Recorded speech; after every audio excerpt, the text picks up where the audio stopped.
All right, we gotta talk, y'all. We got some convo.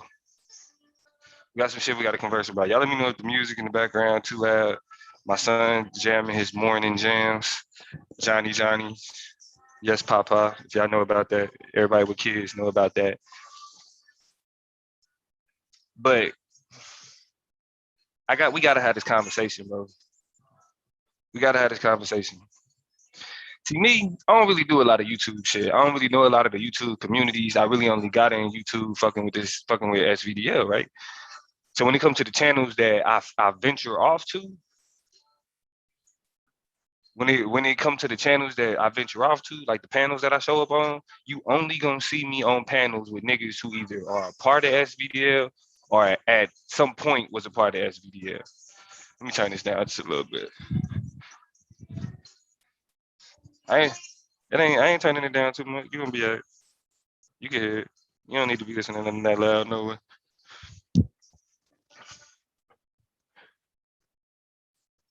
All right. Now, as I was saying, I only venture off to channels where niggas that either fucked with SVDL at one point or currently fuck with SVDL. I don't be in places just looking for chats to hop into. Now, because I fuck with niggas who used to be in SVDL, you know what I'm saying? I'm running into a very similar experience. Even though like niggas is beefing, we just beefing and shit, Jude and them is the ops, I'll pull up. Even though Lex and them be on op shit, I'll pull up. It's that simple. You know what I'm saying? But what I'm experiencing now with Taz being part of the league is that's all these niggas want to talk about. Damo, how can you be cool with Taz? Damo, how can you defend Taz? Damo, how can you agree with Taz? Y'all niggas need to get out y'all motherfucking feelings. Taz over here got you niggas hurt. Niggas can't even hop on a panel with a nigga from SVDL without talking about, Taz gonna win. Taz is the champion. He's a god to y'all niggas, bro. That shit don't make sense to a nigga like me.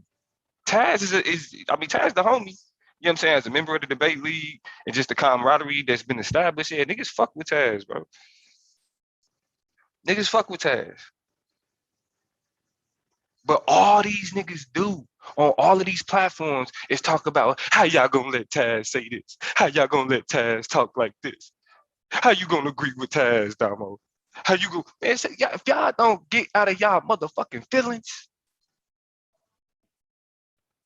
y'all really let this nigga control y'all whole content. Niggas have become so obsessed with the fact that Taz is over here and that Taz is getting it in that all niggas wanna do. I was just over, and the reason why I'm having this conversation is because I was just on Lex platform.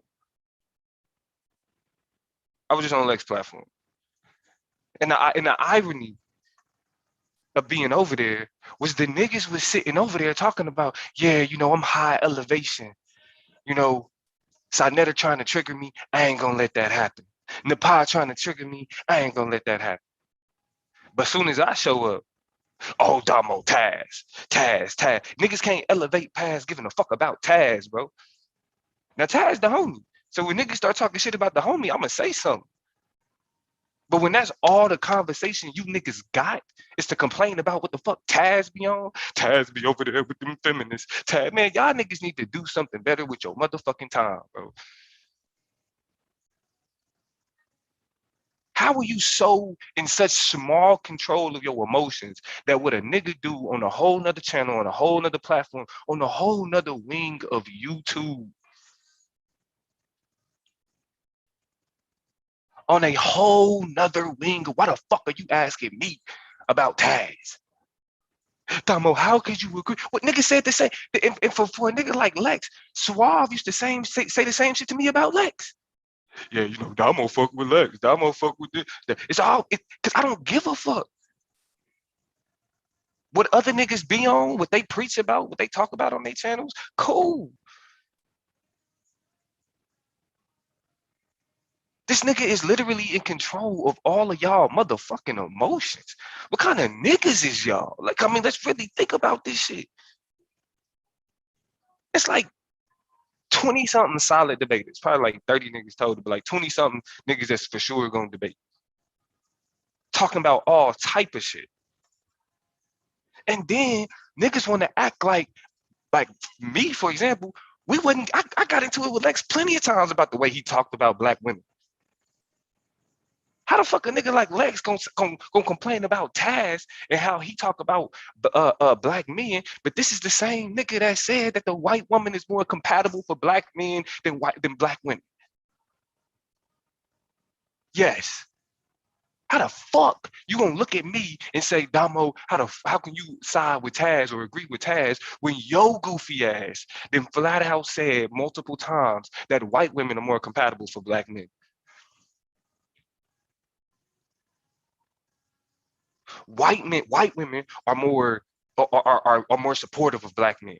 Black women, all they want to do, nigga, you the motherfucker they talking about. That's why you triggered. Excuse me, I'm trying to keep my shit down. You feel me? My son is enjoying his morning, you know what I'm saying, jam. So I ain't trying to interrupt that. He's trying to learn how to sing. So I'm trying to, he already do too much yelling because he listened to me talk to motherfuckers on YouTube and he think that's what people talk like. So he just be yelling at us. And I'm like, nigga, nah. So I'm trying to be measured. But this is, every nigga that hate on SVDL, and they used to just hate on the views. They used to just hate on, ain't nobody watching y'all. Y'all irrelevant. Y'all small. Don't nobody care about what the fuck y'all talk about. That's what the hate used to look like. Let me put this link out here. That's what the hate used to look like. But now niggas' views is up. Niggas is eating. The argument league and the debate league is growing. So now that they can't talk about our views, they want to turn the YouTube world against us by saying, "Oh, Taz is over there running things with the feminists. Taz is over there running things with the feminists." Let me tell you niggas something. Jessica Joel, I do not fuck with Coco Melon. Them funny looking white people, them funny looking white cartoons. I done found, you know what I'm saying? I done found some black shit for my nigga to watch on YouTube and still learn the shit that he need to learn. You know what I'm saying? Oh, let me put this link out here. Niggas is, why y'all? How can you agree with Taz, Damo? I used to think you was kind of smart, but now you agreeing with Taz. Nigga, how you gonna fix your lips to say that white women are more compatible with black men? How the fuck you gonna fix your lips to say that? I can agree with Taz. I can be sympathetic to Cynthia G and these other women because of niggas like you. I know they not talking about niggas. I know they not talking about me. It's niggas like that. That's why niggas is mad that niggas is fucking with Taz. Because you niggas say some of the dumbest fucking shit especially when it come to black women. You niggas want to be so cool, want to be so different that a nigga just simply saying, "Hey, you niggas sound stupid. Respect respect these sisters." Oh, you're a feminist. Hey, you're a feminist. Yeah, I'll go over the stream that Solomon did. I missed most of it because I was over there arguing with goofy ass niggas about this nigga Taz. All right. What's up? What's good? See that? And then these niggas are trying to make victims of Madonna. Let me explain to y'all what triggered me at this point. So I see Lex Vortex doing the stream. So I just pop up in the chat. What's up? The stream was about Napai and motherfucking the other nigga. So or Napai and Sinetta. But when I pop up, then it's like, all right, we don't talk about that. Let's talk about this nigga Taz. So I'm like, all right. Because niggas were saying, I heard you talking to Taz and you were saying how you understand and whatever. Because my position is I have a black wife with a black son. Ain't no woman that's with me talking about she don't want to have black babies. I'm bringing black kids into this world. Hear me clearly, bro. Because I'm not like I know the nigga I am, bro. I know the nigga I am for my wife. I know the nigga I am for my family, and I know the nigga I am for my mother, my sisters, my brother, my nieces, my nephews, all of that shit. I know the type of nigga I am, bro. Hey, hear me clearly. Hold on, T-Duck. So when I hear women talk like that, it don't trigger me. I look at my life and know some nigga done pissed. And this is what these niggas don't fucking get. Because this nigga is triggered because he fits the fucking bill. You niggas do and say all of the shit to make black women hate black men, and then got the nerve to get mad when they actually say shit about black men. I've argued with Lex Vortex about fucking whether white women or whether black women are detrimental to black kids, whether black women are detrimental to black people, whether we should even be with these. I've heard this nigga say all of this shit. It's because these women are saying niggas like you shouldn't reproduce. And any nigga that fix his lips to be disrespectful or diminish, demonize black women, that's you. If black women don't want to procreate with you, nigga, that's your fault.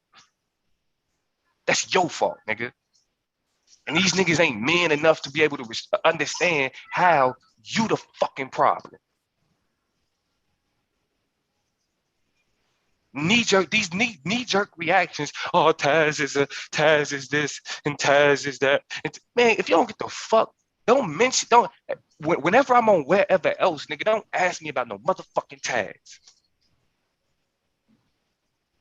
That nigga then ran y'all off, and so what y'all do is y'all sit where y'all at and complain about that nigga. How small can you niggas be, bruh? How small can you niggas be? And this is why I call these niggas YouTube niggas, because it's identity worship. It's celebrity worship. It's YouTube channel worship. It ain't really about fixing, making sure we protecting black babies. These niggas are wanting to argue with Taz. It ain't about the win. It's about arguing with Taz. How much of this nigga mind, or how much of your mind does this nigga control? You niggas is weak. Don't mention my mother. Don't ask me about no motherfucker. This is Solar Vision Debate League. Yeah, I'm the MVP. Niggas know who Damo is. Don't ask me about no motherfucking Taz, nigga. If you scared of that nigga. Ask me why I agree with a nigga that's really saying y'all niggas don't know how to act towards black fucking women. And all you niggas do is display the fact that you don't know how to act towards black fucking women.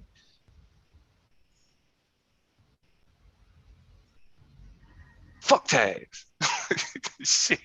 Bro, you finished, man? Check Oh, this. nigga, I'm not finished, nigga. I will let you know when I'm finished. All right, go ahead, man. I'll let you know when I'm finished, nigga. All right, I'm not offended by that. Go ahead. I know you shouldn't be, because you interrupting. So the fact that I'm talking to you like this is only a reflection of the fact that you interrupting me. But I appreciate it. Let me address this feminism shit. These niggas don't know what feminism is. They can't name one feminist author. They can't name one feminist work. They can't name one feminist concept. One feminist argument. These niggas don't even know the distinction between mainstream feminism and black feminism. Niggas can't even tell you the contention between those two ideologies.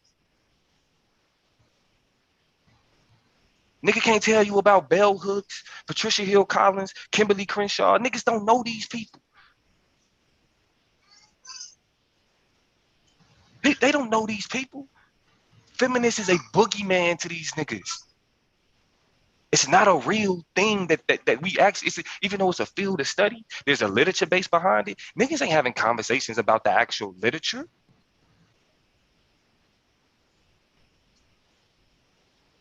Like if we're talking about intersectionality and how there is no singular identity, how the male identity intersects with the black identity to create a unique experience.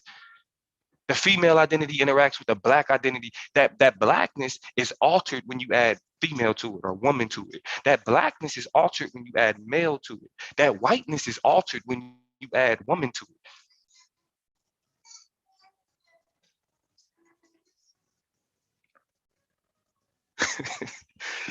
And look, Miss Rhonda, you know, niggas talk like Alice Walker. People look at these works. People look at these, like, look at the works of these black women, and because they only understand feminism from hate men, from movies, not from real actual studying, but from movies, from bullshit that they seen on the internet. They run off at the mouth about this shit. Niggas don't know what it is, bro. Feminism is a boogeyman to YouTube niggas. Niggas ain't really trying to have no real conversation about the ideology itself, about the real criticisms of it. Virginia Woolf and all of them women. Like Virginia Woolf is as a white woman, like that shit was the most, because there's a lot of criticisms about mainstream feminism. Like you had white women that were literally their feminism was not wanting to be stuck in the house all day, staring at the walls, getting bored because men weren't letting them do things. That ain't the same feminism as fucking black women feminism. Black women aren't complaining about not being catered too much, being coddled too much. Intersectionality. It's a bigger question than just hating fucking men. The fact that even the idea of women empowerment is something that niggas look at and say that, it's something that needs to be challenged. What? The fuck is wrong with you niggas, dog? This shit only makes sense on the internet. There is no legitimate, and this is the thing. I look at SVDL is as like an intellectual space, right? So when we have these conversations, it's incumbent upon us to do so intellectually. There's a million channels for us to just randomly yell out what we don't like and randomly argue about the shit that we disagree with. It's a million fucking YouTube channels doing that. A million fucking YouTube channels do that. Hey, Domo, can I say this real quick? What's up to that? But if you come intelligent, then you get the nerds and you use a square, all that shit you have to deal with when you first came in the game. That's why it doesn't pay to be intelligent here. Nah, bro. Domo, why you time me out, bro? I ain't time you out. Somebody did. Yeah, I ain't time you out.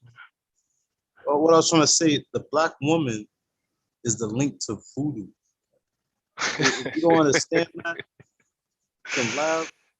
Nah, I mean, because you're not saying, because you think voodoo is a good thing. So if you're saying that the black woman is the link to voodoo, I know you believe it, bro. I didn't know that. That laugh was a fake Before laugh. we get into that, though, let me say this. But guess what? The black woman is the link to voodoo. Now, let's go back to Taz. More spiritual than any being on this planet. Think like a cat. All right, it's not about favoritism. But I was gonna say real quick. Remember when Judah and them was man and Taz, bro? Shut up, bro. Hold on, real quick. I'm talking, bro. Oh, give me a second. No, we get it. But so in ancient Egypt, cats were looked at upon as spiritual beings, because they are. Even to this day. They're not. The big cats, the small cats. Cats are mere life creatures, like they're mortal. Right. All right. So before we get into that, right? Because this stream ain't necessarily about, like, we can talk about black women. And I just wanted to say man fanning. Remember they was man fanning Taz? Nah, he was trying to make him an Israelite and do all that stuff. That's what I wanted you to speak on. They still man fan. Well, see, I'm talking mostly about Lex, right? Because like really what pisses Lex off is the fact that Taz did what Lex did in the league better. Right. Yeah. Taz is provocative like Lex was. But the nigga can actually engage in the other conversations outside of just provoking shit. Yeah, Lex thought he was irreplaceable. You correct with that. And so what we have here is we have niggas looking at the fact that all of the niggas that now just are obsessed with Taz that used to be in the league was all niggas that did nothing but cause fucking chaos. Right. Did nothing but cause fucking chaos. Y'all niggas are weak-minded. This nigga dictates it. He showed up, he punked y'all disappeared, and now y'all scurried off to y'all motherfucking channels to talk shit about this nigga. Oh, he run that league. Feminist, man. Shut the fuck up. You niggas is weak. I run this motherfucking league, nigga. And I ain't even debated yet.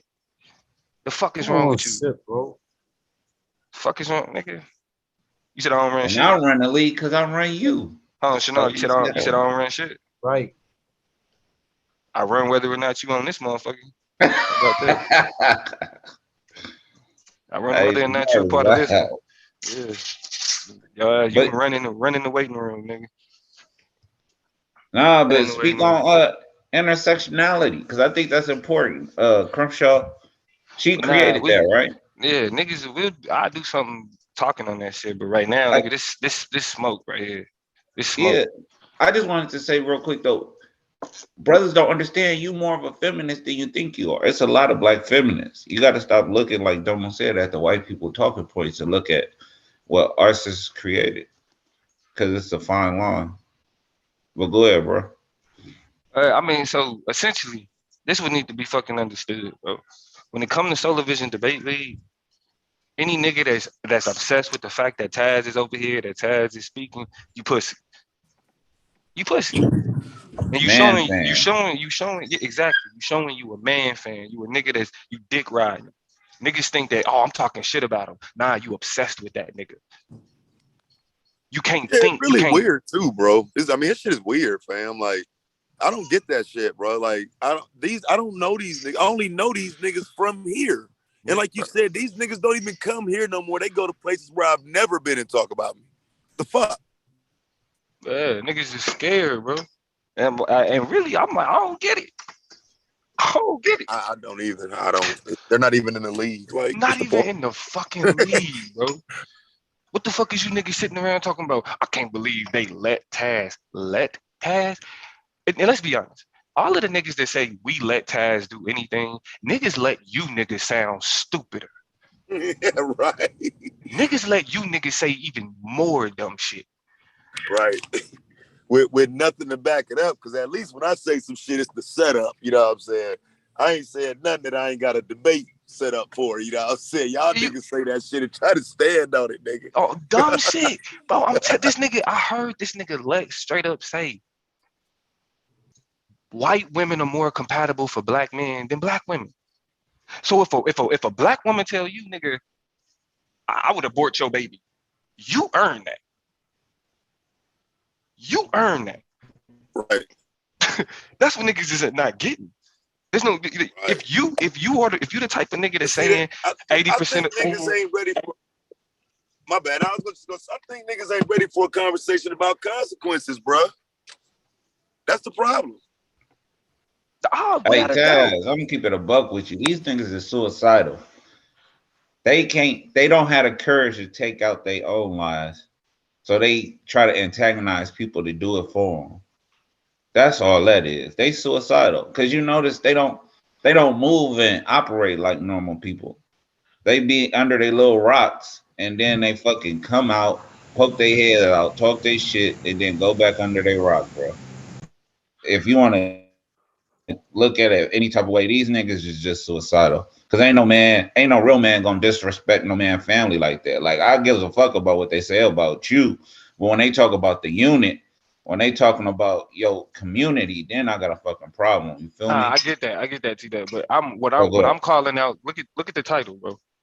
We talking about these niggas upset because, like I said, I go to other niggas' channels, and the thing that all niggas, the first thing every fucking nigga ask me is, Damo, how y'all let Taz? Damo, you know, like when them niggas was trying to recruit me to HOK, like he don't niggas was. earn shit he do. That's crazy. I mean, even outside, bro, outside of whether or not he earns Taz it, bro. put in work, Hold on, motherfucker. hold on. Let me ask you a question. You A1 or B1? The fuck does that mean? I ain't never. What are you talking about? A1 or B1? What the fuck is A1 or B1? What is that? All right, what does B1 mean? Don't ask me shit, nigga. I asked you a question. What is A1 or B1? A1 is Africa first or black first? Oh my god, he making shit up. Continue. Nah, I'm both, nigga. The fact that you could make a difference is a problem. I'm Yeah. both. No difference. I'm just Yeah, planning on. I'm not planning an on Taz right. anti-African position. Let me I'm, just say that, bro. I'm Like, planning bro, on Taz right now. Hold I don't on. know what y'all niggas planning on doing. you, bro. Black. Hey, listen, black first is not an anti-African position, bro. A is the first letter in the alphabet. I get that, but we're not doing that. We're talking about something. I'm Rooted talking. from Africa. This is a smoke session for a very particular type of motherfucker. All right, Shanoy, you was one of these. You was one of these niggas too, bro. You was one of these niggas too. I was over there literally when them niggas was trying to recruit me. Was the Taz is gonna win the championship, and they gotta let Taz win the championship, because if Taz doesn't win the championship, he's gonna leave and take all of his feminist followers with him, and then they're not gonna have any more views. You said I was one of them. Hold on, you said what? You was one of them niggas that came over here to fuck with Taz. That's what you was one of them niggas. The first time I came on the stream when I was playing an Anon, called him a 40%. But you came over here from fucking with Taz. It was rooted in Cynthia G. I got tired of but I realized later on that it was all bullshit. Everything Cynthia Okay, G. good. I'm glad you realized it was bullshit. But through voodoo, you know what I'm saying, I ended up in the league. Right, appreciate it. I'm glad it worked out the way that it did. But what needs to be understood is that Taz, he's not fucking saying anything that is extremely fucking out of the fucking ordinary. Hold on, this ain't about you. This ain't about you. I'm not, nigga. This ain't about you. I was talking about this shit before you hit the link, nigga. What I'm talking about the constant niggas that only ever talk about Solar Vision Debate League to talk about Taz motherfucking ass. You wrong about that though, Domo. That's where you wrong, guys. That's the first time you've been wrong today. You wrong about that now. What do you mean? It's very rare to hear men openly defend women and say men need to do better. We sound foolish. What are we doing? Y'all niggas tripping. That's rare to find within this black YouTube space, bro. Well, see, that's true. That's true. And the thing about that is, I believe you, right? But I'm not knowing that, because for whatever reason, like I said, all I know is the niggas that been came through this league and left this league. They're the only niggas I know. You know what I'm saying? And so when it comes to like me defending black women is common sense. Right. That's right. It baffles me. But like even with my wife, like I said, if my wife is sitting around with an attitude, I'm a child if I get an attitude back with her just because she got an attitude. That's what kids do. Grown men look at issues and say, "What's wrong? What's wrong?" Antagonize these niggas, but I mean, it's so many of them, bro. And I'm just saying, bro. We gonna look at you as a child if you say that, also, bro. Feminism on YouTube is defending women, bro. That's all feminism is rooted in on YouTube. If you defend a woman, if you support women's causes, any of that, it's like I said this shit the other day, but niggas on YouTube act like they can't even share a chat room with women, bro. They act like they can't even share a goddamn chat room with them. Like without antagonizing, going back and forth and, oh, you ain't got no husband, you ain't got no man, I bet you're ugly. You know what I'm saying? Like niggas don't know how to deal with women without flirting and all of that shit. Like it's either you gonna fight or flirt, bro. It ain't, motherfuckers don't know how to converse with them. Seems to be a lost art. And see, that's the sucker shit. Like, and this is what I mean. It's like, nigga, young niggas ain't never been around women. Whoa. Pushback. Peace to the It's cool when certain people do it. It's not cool when others do it. Ain't no time for no pushback. We can't be hypocritical. I'm telling you right now, ain't no time for no pushback. I'm on some dictator shit right now. I'm agitated. I'm annoyed. Go ahead, bud. I'm annoyed. You know what I'm saying? Because like really, this is the type of shit that kept a nigga from like being like, man, I ain't doing no YouTube shit. Like this is the shit that kept me away from that shit. You know what I mean? Like this is the reason why, like as a nigga, I'm connected to a nationwide debate network. But the reason why I can't connect the directors, the administrators that I know that could add something to it, because nigga, the goofy shit that niggas be on specifically when it comes to black women. Because I fuck with black women. You said administrators. We all do. Who you work for, bro? Nigga, don't worry about who the fuck I work for, nigga. You went He's for a white motherfucker Peace, or Domo. yeah, see, I'm done with this African? nigga. Yeah, I'm done with this nigga. You good, bro. Peace, Fuck Domo. Peace to the panel. Yeah, I think I agree with I agree with that what the nigga out brother of here. Domo is saying 100%. You know, but and I agree with what a lot of Taz says 100%. It's just the delivery at times, you know, can be like disparaging, you know, very harsh towards black men. But I do not disagree with the brother's position. You know what I mean? It's just the delivery at times may appear that way. You know what I mean? That's something that I may have to get adjusted to, or you know, maybe the brother. I don't think the brother gonna When it's adjust. You know what not I mean? harsh, But you can't hear it, fam. that's just my reasoning. You But know, Asiatic, if it's not harsh, you can't hear it, fam. I'm just be you, honest with you. If He it's I right. could not dig it. harsh, you can't He hear it. right. He right. I can dig it. You know what I mean? So maybe I may have to adjust, but I agree 1,000%, you know, and as far as you know, the other stuff, you know, with this judges stuff going on, you know, I think she just gotta accept it, you know, and you know, I accept my L, even though the sister did a far better job than I did. I wasn't prepared with my slides. She did a far better job. But I think it was a close debate. I think it was a good debate. Knew, bro. You She know, knew, bro. She just saying, bro, that was her first debate, bro. I don't agree with slapping her with a hit, but early on, but yeah. it is, bro. Uh, She knew. You know what I'm saying? She uh, just knew. Oh, we're She, gonna talk about that too. We're gonna talk about that too. I'm gonna get there too. But I got one more point that I gotta make yes, sir. for niggas over here. If you niggas over here like the Madons of the world, now Madon, he my nigga in the league. But this nigga says stupid shit, fucked up shit when it comes to black women. We know this. You know what I'm saying? Niggas try to cover it up by just saying shit like, you know, it's just the truth. Y'all don't want to handle the truth. When niggas start talking like that, nigga, I know you talking propaganda. It's not to be taken serious. There is no real conversation. There's no, and again, to me, I'm gonna keep it a stack. Niggas may look at this different. This is an academic space. I get that it's media, but to me, this is a academic space.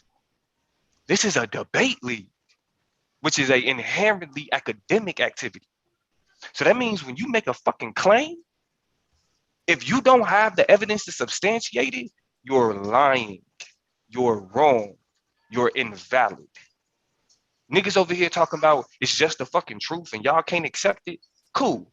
Keep taking when you take your goofy ass over with them other niggas that's hating on the league, that's obsessed with Taz and Nyla, that's obsessed with talking shit about women. When you sit over there and you kiss them niggas ass and you let them niggas rub your feet and rub your shoulders and make you feel good for being a woman hating asshole, don't expect to come back over here because I'm watching.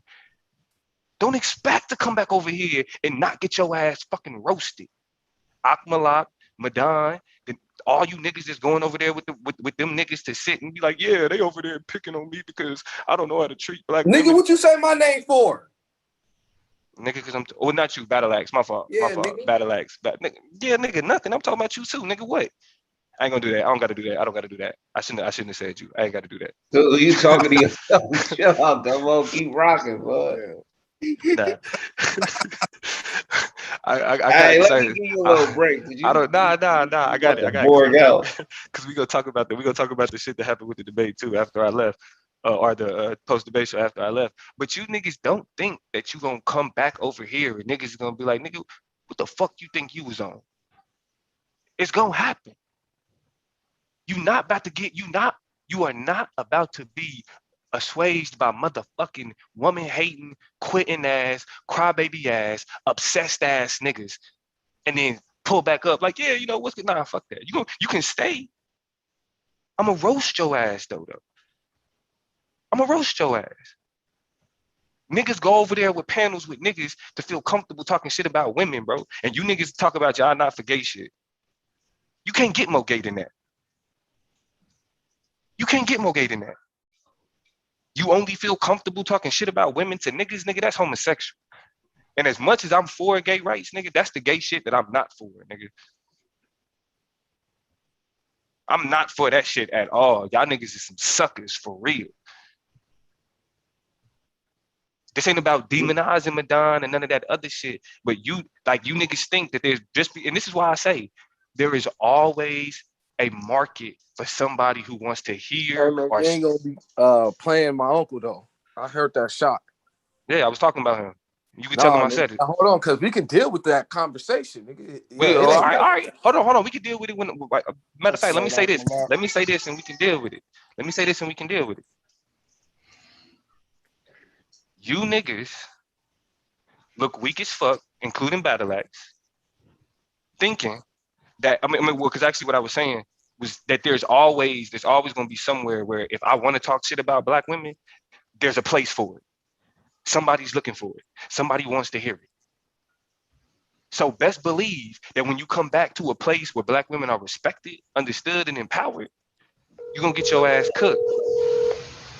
You're gonna get your ass cooked. No, but what about the black women that the Bro, ain't no but what about the black women? Nothing, nigga. no, hold on. No, it ain't no nothing. What about the black women them niggas was talking about? They wasn't talking about all Who? black. Who was they talking They about? talking about those black women that raise monstrous children. That's why we got these stupid Black women ass that niggas out changed that. here Hold on, because hold on. them dumbass Hold on. Who broads that responsibility be is it to raising them raise a child? crazy ass Hold niggas on. in them single homes, nigga. Hold on. Who That's what it responsible? is. See, that's why you niggas sound so fuck. Hold on. Who calling somebody? See that? Yeah. That's why you niggas sound so fucking stupid. This nigga said women are responsible for raising these fucked up men. Nigga, They are. it take two people to have a fucking No, kid, nigga, the nigga. man is not in the home. The Why? women raise the Why? children. We Why? all know that. We talking about these single women Bro, households. Them bro. motherfucking women See, be raising up these crazy ass, gangbanging ass, killing niggas I'm telling that you, I'm sell not in the drugs on the mood for corner. it, bro. I'm Nigga, not in the let's be mood Hey, real. for it. Ox, Who's that don't raising Not the in the happen mood children? for it. everywhere. I'm not in the That's food an because look, anomaly. because I'm gonna respond to you right now. My response to you is you are ill fucking responsible by saying that just because it's a single parent household, then that means that we need to focus on the woman. That shows the No, I job. didn't say Hold on, that. let me I didn't finish. Let say me that. finish. Let me No, finish. Let I me said finish. that the. You All right, you go ahead. blame the woman. You blame the woman. You say It because is her she's fault. okay. Now let me finish. Let me respond to that. This is why you sound irresponsible as fuck, and why this is where black men are constantly getting coddled. You can't say it's the fault of a woman for raising a child on her own when it takes two people to raise a fucking kid. No, I said it's the woman's fault that the child is raised the way they're raised. It's the No, woman's fault that the child bro, we're is not raised doing as it. a gang We're member. not doing this. We're not doing this because if he has a fucking father, where is his fucking We're father? not talking about if No, he had a father. We already know that. We're talking about single my households. nigga, my nigga, my nigga. If you exist, you have a father, nigga. A lot If of you motherfuckers don't got exist, daddies. They daddies be in jail or okay, dead. okay. So then you ask yourself, what decision was the man making that took him away from his child? J. Cole has a He song could have called, did nothing. hold on. J. Cole has a song called For Your Eyes Only on the album titled For Your Eyes Only. In that song, he's rapping to his homeboy's daughter that got killed. His homeboy hit him up and said, bro, if I don't make it, make this song. Like, I want a message for my daughter. I want you to make a song that's a message for my daughter. Okay. What he's talking about in that song is that is a young man taking responsibility for his actions and apologizing to his daughter posthumously. I never pronounced that word right. Posthumous. Y'all know what the fuck I'm saying. This nigga's going on. Posthumously. Are you gonna Yeah. deal with what I just said? Are No, we gonna deal with the listen to what woman the fuck I'm that's saying. Listen, raising these monstrous I'm children? I'm telling you, Are we we not gonna deal with that? no, Let's deal no, with that. Let's not deal with no. I'm not. the man that Bro, made a song because what I'm not dealing with is we not demonizing women just for the sake of proving a point. This ain't the panel to do that. When you niggas y'all got the keys. When you want to do that, do that. This panel ain't for that though. Because when you do that, niggas is gonna hop on the panel and cook your ass. But for the meantime, in between time, ain't no panel that I'm hosting right now is gonna be a safe space for niggas to think. Let's talk about the women. Let's focus on the women. This ain't that, nigga. This ain't that. Because what I'm talking about in that song is the same type of black that young girl is growing up without her father. That means her mother is responsible for raising her. But what we have to you understand don't is want to what deal with took it. the. Hey, I hate being interrupted, dog. On God, I do. Nigga, you said you want to deal with it, but On now you're God, I saying you do. don't want to talk about it. You complain about niggas talking Hey, about the I'm damn gonna say it woman one that more not time, shit. bro. I'm gonna say it one more time. You I'm know this agitated. Domo, right? I'm agitated, bro. I'm I not don't gonna know lie what to you you. doing right I'm now. highly agitated. So the Go ahead, point, Domo. what I'm saying, the point that I'm making is that when you say, see, we need to talk about these black women that are raising these kids to be psychos. Well, a part of the problem is that the black woman is raising a kid and not a black woman and a black man. The problem is that the father isn't there. The problem is that she's single raising a child. That's the problem. And when we know that it takes a man and a woman to make a baby, to then just say, well, the father's not there, so it's on the woman, is fucking responsible. Period. It's childish. It's how kids think about. It's really what Akmalak is doing is the definition of YouTube shit. Nah, I'm gonna ignore the fact that that boy has a father, and I'm gonna just say, well, he not there, so we only gonna focus on the mother. No, No, she let's couldn't. talk. Hold on. We can deal with it. All you got to do is talk. Let's have a conversation, No, and we bro, can I'm deal not. with it. Listen, But you're listen. trying to rant and We say I'm aren't saying having a this and that, conversation. which is We causing aren't me to having a. cut you off. I am not going. I am not going to center any conversation. So you Because don't want to have a conversation now. nah, bro, it ain't about whether or not I want to All have a. right, then, nigga. Don't say you want to have a Who conversation. the Then fuck turn does it? around. Shut the fuck up talking to me, nigga. These is the fucking niggas that I'm tired of, nigga. You ain't having no motherfucking conversation, nigga.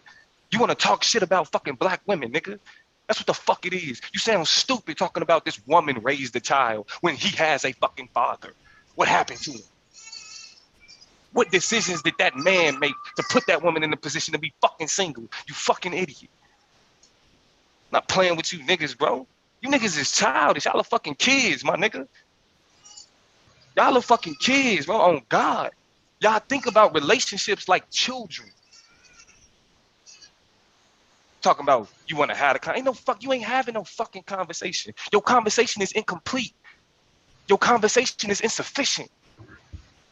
Your conversation revolves around a echo chamber that wants to position women as the fucking problem. Yeah. Yep. How the fuck? Well, I How the understand the how the perspective. fuck is women the problem when we live in a patriarchal society? Do y'all not know what patriarchy means? It means that men have access to control and power in ways that women fucking don't. That means that there is a responsibility on the black man uniquely because this is a Eurocentric patriarchy, which means that instances where black men are able to gain an advantage because they're males is undercut, is undermined by their blackness. So then that patriarchy is only reflected onto black women, not nobody else.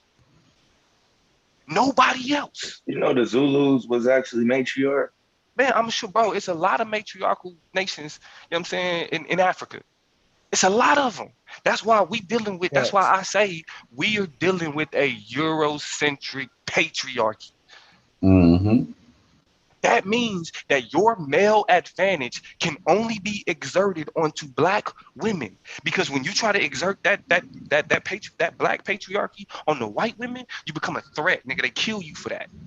Mm-hmm. So the only way that these niggas is exercising they patriarchy, they male power, is by demonizing black women. You simple-minded ass niggas.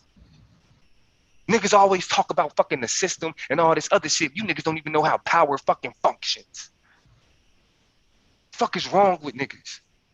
We gonna ignore the fact that the man ain't there? We gonna ignore the fact that the man, you wanna have a conversation about black women raising kids by themselves and how they fucking up and not well, she shouldn't have to do it by herself if there's a father. Oh, he might be in jail. Okay, that means, so what decisions was he making?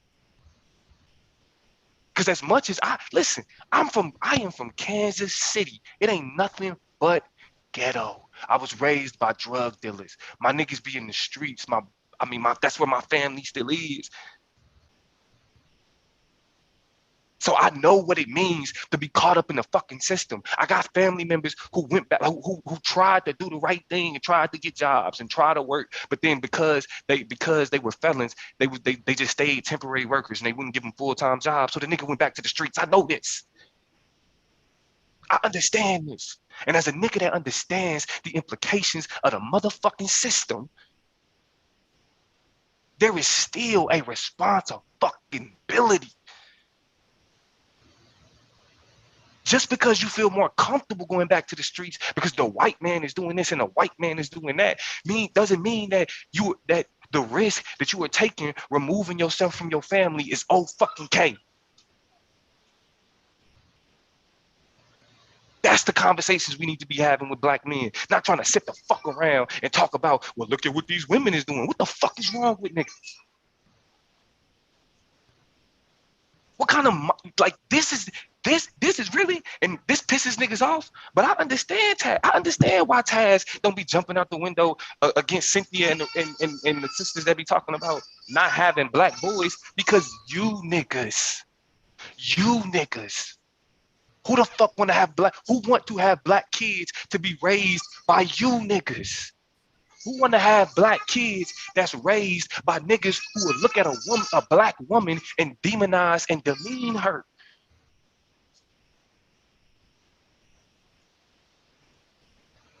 The fuck is going on, bro? That's what I'm saying. Like, and a nigga like Ock, for example. I got two baby mamas. Two. That means that he himself have to spread himself thin in order to be what he need to do for both of the families that he's a part of, with this woman and with this woman. That means that you can't get mad at the fact that you got to do fucking more for two fucking people because you decided to have two fucking kids with two different fucking women. That's called responsibility. And because white men get coddled, and because the world makes excuses for white men, and because white men don't have fucking standards, niggas think that making it means I get treated like a white man. That's your fucking problem. All of y'all need to read Frantz Fanon. All of y'all need to understand that while the white man is talking about liberty and freedom, niggas is talking about being the white man. I want to be able to have kids and sow my oats and not have to deal with the responsibility. I want to be able to move how I want to move, make the decisions I want to make, and regardless of how it impacts the black community, I don't want to have to hear shit about it. The fuck is wrong with you niggas? I wish I could type it in the chat, but niggas ain't no motherfucker. Niggas ain't talking about no motherfucking leadership. Niggas ain't talking about actually rerouting. Niggas ain't talking about being a better example. Nah, niggas is just mad that they said it. You niggas is soft. As babies. Hold on. What did Mark or Eddie Murphy in Life said? Nigga, you SOFT, soft. As baby shit. Niggas ain't leaders on YouTube. You're not leaders in the fucking community. You ain't even leaders in your motherfucking household. Fuck is you talking about? This ain't about tearing down or demeaning fucking black men. It's about wanting better for a motherfucker, and spoiling anybody don't make that shit better. Period. And the reason why the onus is on the black man, because we live in a society that gives him leadership because he's a male. You're given that. We say that black men have to work 2 times harder than everybody else, but black women have to work 5 times harder than every fucking body else, because black women are not seen as natural leaders. Fuck is niggas talking about? So in a world where, as a male, you liar. In a Sometimes world where not even seen as human beings. Let them rock. Hold on. In a world where men get the assumption of leadership simply because they're men, right? Then it creates a onus on those people who are assumed to be the fucking leaders. Yep. Niggas want to, not only do niggas make excuses about men not being in the home because of the fucking system, niggas then look at the fact that black women have leadership as a detriment. Oh, like this nigga Akmalak talking about these black women raising these kids. Get the fuck out of here. They was given the opportunity to be leaders. About? They was given the opportunity to be leaders, and look what happened. Look what they turned out. Look what they bred. See, you what type you of not man even you these women objectifying them, created bro. Your father will you failed let you, You bro. them be the subpar leader in the human and household? Your You are father. already people. admitted, hold Hold on, on. you already admitted Oh, that the man is supposed to be the leader in the household. No, And I the didn't reason admit why, that. I didn't admit yes, you that. did. No, the You fuck I said that the didn't. reason why No, the that they're fuck I like that is didn't. because of the man's not there. You No, said it. nigga. No, Is it nigga. because the man's No, not there nigga. or not? No, nigga. No, nigga. You sound Is the stupid. reason why This is these where you niggas not getting it. You is the sound reason stupid. why we got these Stop. you gang don't banging, drug understand the dealing, complexity, pimps Domo. and Have shit forgiveness on this soul, and all man. that is because there was no men in the household No, to that's not what the to fuck I back it up. said. That's not what the fuck I said. That's not what the So fuck I what is the said. okay? That's not what the fuck I said. You Why niggas do sound you see? stupid. Okay, let me ask You you don't then, even have the capacity to Domo. fucking listen to what the fuck I said, Why bro. don't you listen? Why don't Nah, you listen? nigga, Because I heard you not exactly because what you you asking said, stupid and I fucking can just play questions, this. nigga.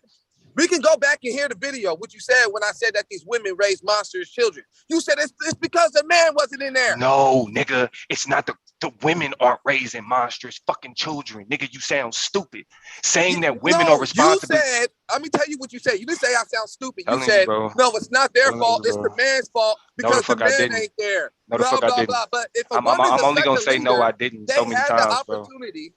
All Hold right, on, Domo. all right. I Come said on, I man. didn't They say that had though, the bro. opportunity to be a leader. And I, when they got the opportunity to be I a leader, that's what happened. They it raised ain't. up gangbangers, Who raised you? Who raised you? pimps, Who raised you? drug dealers. Who My raised you? mom and my dad. That's who raised Hold me. on. And you still got 2 baby mamas, right? I got 3. You, That don't got nothing to do with it. That don't your got father. nothing to do with the single women home, single What woman if? home. Because my baby mamas got good. What did your father? What did your father My teach other you 2 about baby women? mamas, What they did your got father good. teach you about women? What did your father teach you about women? What you mean? What did he teach me about women? What did he teach you about relationships, nigga? What did he teach you about women, nigga? Fuck is you I'm talking supposed about? I'm supposed to love my wife to the day I die. But if you got women that's out here being fornicators, you're allowed to lead them hoes. Oh my fucking God. Do you hear this nigga? Do you hear this nigga? Just that left Do you for a hear second. this I just You nigga? got can't back do My it. Do in, you first 2 bro. hear baby this nigga? mamas cheated, so they Fornicators. got left, and I got with a real woman that actually was faithful, and I Oh, married that her, means and that's who I settled my life. You trying to blame them? You blaming them women? They did You cheat. blame? They cheated, and I left them. That's what happened. What do you mean, man? I'm blaming them? Yeah, they're the I'm reasons saying why I that's left the house because they were sleeping with another dude. Why? When I was guess what? Working. Why? Because these women that are in the hoods, that's been raised by single mother households, because both of them they was both raised by their mamas, ain't shit. Why? Because they mama didn't teach them right. I swear to Their God, mama didn't lead them down the right path. Their mama taught them to be whores. That's what happened. bro. I feel like you Hey, already. but this is Gold what diggers. irritates me. Y'all be trying to make it seem like I'm this dude, and not to say that it's I'm not like Hoes that's what and I gold mean. diggers. Which ain't nothing wrong with what I said. That's why y'all niggas ain't got Bro. nothing to say about what I'm saying. There's a Nah. mentality. Because ain't nothing wrong with it. All right, listen. This is the That's thing. what's wrong. I'm not Mentality. about. Yeah, I'm not about to let that nigga rant, bro. You niggas always do that shit. You niggas do Man, this, why you gonna do that, bro? Domo? Because I you didn't do not, nigga. Because this is what you do. Because you that. think you I'm right. making my point. I'm Yeah, sketching my point. nah, nigga. Because all of this, y'all just don't want to deal with. No, my nigga. We'll deal with it then. Your discernment failed you. Deal with it, Domo. You failed in your relationship, and so I you're didn't blaming fail. her mother. I dipped out. I didn't fail. The woman Oh. failed. The woman failed in being faithful. The woman failed because them 2 women were whores. Oh, think Them about 2 it though. women were gold Think diggers. about it though. No, why don't you think about that? You ain't Why had don't you shit. think about that? And I'm You ain't telling you had that shit. Ain't nobody gold I'm digging telling you. you that they were grew up by their mamas. They mamas is the ones that grew them up their whole life. Bro, They mama taught them to be like that. Don't They mean actually a both act just motherfucking like their thing. mom. This is called pathologization, my nigga. Man, that's just what it is. Are you familiar with pathology, bro? Are you familiar with pathology? Familiar with what I just said? Yeah, I know. I am. Are you familiar with pathology, nigga? What you're doing is what I said? because you're pathologizing black women. No, I Because said of your that's the discernment. pattern. That's 2 people. Same results. Single mother household, Nigga, and they both were fornicators. How did that connect? And I guarantee you, if we got anybody else that got more than one baby mama on here, they'll tell you that they other baby mama You're doing cheated too much on. ranting. You're doing too much ranting, and I'm not like, and I'm having an extreme problem with what you're saying. So I'm trying to be fair and at least I let had you a say problem your with what you point. were saying, but I waited until you were done. Yeah, nigga, because it's my fucking panel, nigga. That's why. Oh, that's how you gonna do it? You That's pulling that exactly rank? how I'm doing it, nigga. Yeah, All I'm right, pulling for rank sure. on you niggas. I'm pulling All rank right. on you niggas for sure, nigga. Niggas want to be suck at bro, because that's weak, nigga. And niggas think Nigga, that that's just because not you weak. want No, you weak for trying to. you You, gonna hey, interrupt me, just like you said. Hold on, you gonna Domo. interrupt me, You said the men be triggered you when gonna women interrupt be me. talking about non-shit niggas. You're being triggered when I'm talking about bitches that ain't shit. You just as guilty as the man. This nigga got me all the way fucked up. All the way fucked up. First of all, nigga, just because you ain't got the discernment to in terms of your relationships and you've had multiple failed relationships, nigga, that does not give you no type of leeway or access to just shit on single fucking mothers, nigga. No, Why yeah, I it is. Yeah, it does. Because no it these don't. women that are No it don't. single. No it don't, bro. Cause you and you interrupted me as I'm talking. You did it to me. You interrupted me as I'm talking, nigga. This is the problem with you niggas. Only a child assumes. Only a kid assumes that just because this woman hurt his feelings, that now I gotta that now I'm correct in characterizing all single mothers as failing black kids. I didn't say all single mothers. See, there you go. That's There what you go. I said the single mothers that ain't shit. I'm fucking telling you, bro. I'm telling you, my nigga. I'm I do talking about the not. single mothers that raise up gang banging, prostitute ass, pimps and shit. Okay. And That's what I'm talking about. is there And are you saying there's a lot of that's them a because we see a lot bro? of gang members in the That's world. not nigga. My mother at for a point in time, my mother was a single mother, and my brother still chose to run the fucking streets. I didn't run the streets. So how are you saying that it's the responsibility of single mothers when you see so many examples of that not being the fucking case? The fault isn't the fucking single mother, nigga.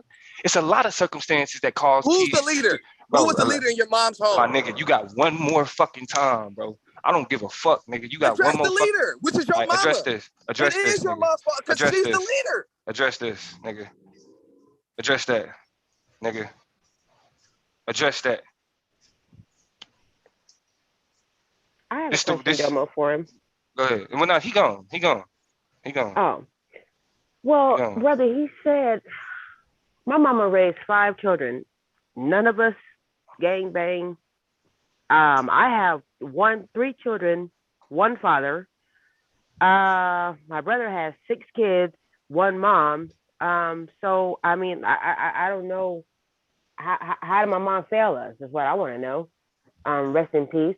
And number 2, he said, look at what he said. Single moms raise women to be whores and gold diggers. Like, what does that say about him? Like, I mean, Let me say this because Madon is in the chat too. You niggas is pussy, bro. I'm gonna keep it a stack. Niggas talk about I'm not, bro. You niggas is pussy. Y'all it's the blame the system. overgeneralization. Y'all blame the system for for the excuse for what happens with black males. But then when the circumstances that create the monsters that he talking about, like the environments, niggas ain't talking like he don't know shit about being a latchkey kid. I'm gonna need y'all to leave Domo right? alone, man. Y'all leave Domo alone, bro. These niggas don't know. They don't know shit. But Taz, they don't know what it means to be a latchkey kid, bro. They don't know what it means when you got a single mother that works 2 fucking jobs, 9 to 5, 5 to fucking 9. And kids gotta kids be at home by themselves because there's nobody else. That's all she fucking got. My big sister watched me. My big sister made us lunch and all that other shit in the summertime while my mama worked. When my mama ran her fucking business, nigga. The fuck is wrong with these niggas? These single mothers also have to work. So the issue isn't that they're teaching them the wrong thing. It's that these kids are growing up on their own because that single mother is working what she has to do to fucking provide. I seen it. Like I said, they don't understand the complexity and the nuances of the situation. They just overgeneralize stuff. That's what they used to do, and that's what you don't learn when you don't go to school. Like they can't critically think. They can't do any of the other necessary things. Like I said, they can't do a simple elementary algebra problem. That tells you how to problem solve. Because when you got to do distributive and commutative aspects of it, you have to solve for the unknown. And And let me it's just say the this. nuances This like that that you conversation, deal with. this conversation ain't got shit to do with Taz either. I'm the nigga who exposed Madon for being a woman hater, nigga. I'm the nigga who debated that nigga on who's more brainwashed, black men or black women. And when I made the argument that you can't compare, like Taz probably would say black men was more brainwashed. I was saying you can't compare, you can't say who's more because there's no quantitative data that can go from 0 to 1 or from 1 to 2. It's subjective. They both have unique experiences that impact their brainwashing, but you can't say one is worse than the other one. It's How you unique gonna hate a experience. woman and you came from a fucking woman? That is These niggas is these niggas is fucking pathetic, bro. You niggas ain't God, adding man. nothing. Like you niggas ain't adding nothing to the conversation. It's This that nigga And Madon, you patriarchal got book. fucking daughters too. And you got daughters. That's what you It's the teaching your book. daughters. It's not now. bro. Then and like let's be for real. When we talking about niggas like Madon, when we talking about niggas like Madon, that nigga think he's still in the fucking 70s. Madon is a walking black exploitation film. Man, y'all smiling and beguiling. We on here on the backhand slide. I'm a pimp and shut the fuck up, nigga. It is 2020 fucking one. Nobody sound like that goofy ass shit, nigga. I get it. Dolomite taught you how to talk to black women. I get that. Update your information, my nigga. Dolomite. Niggas don't get no, bro. I'm telling you, because it's the thing about it is niggas is making it about Taz. It's you motherfuckers. It's you niggas. And then People they are get mad when Brother Taz and brothers like you stand up and say, "Wait, y'all, what the fuck?" Like black, you niggas sound dumb as fuck when you come from a black woman. bro. And really what it is though, is that these are the niggas that black women are saying that they don't want to have kids with. I don't blame them. I don't blame them. Shit. Who the fuck want a dumbass woman hating baby? Like, I mean, Yo, hold on, not I even don't think it works that even way, outside of but even okay. outside of that, even outside of the hating baby.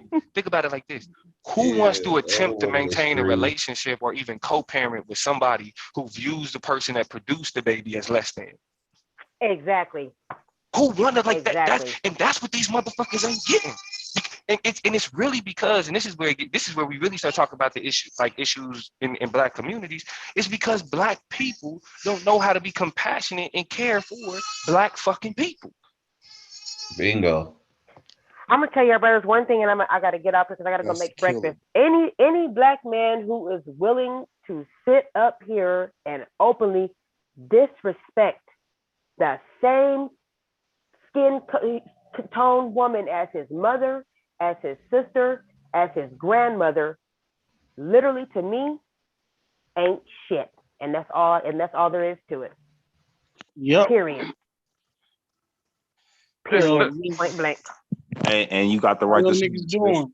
you absolutely got the right to say that. You know what I'm saying? And I'm gonna let y'all brothers build, and y'all have yourself a beautiful day today. And I'll be in the Yeah, chat. Yeah. All right, brothers. Thank And you. should nobody have nothing to say about what the sister said about our no shit ass niggas. You know what I'm saying? Because at the end of the day, she's speaking truth. And we as brothers that understand these ain't shit ass niggas, you know what I'm saying? Like for real. We don't give no fucks about it. What I mean, because we talking about our brothers that's just ain't shit, man. Like, unfortunately, they ain't picked it up. They ain't got it. It ain't registered in their brain. You know what I'm saying? Because like for some reason, majority of these men, right?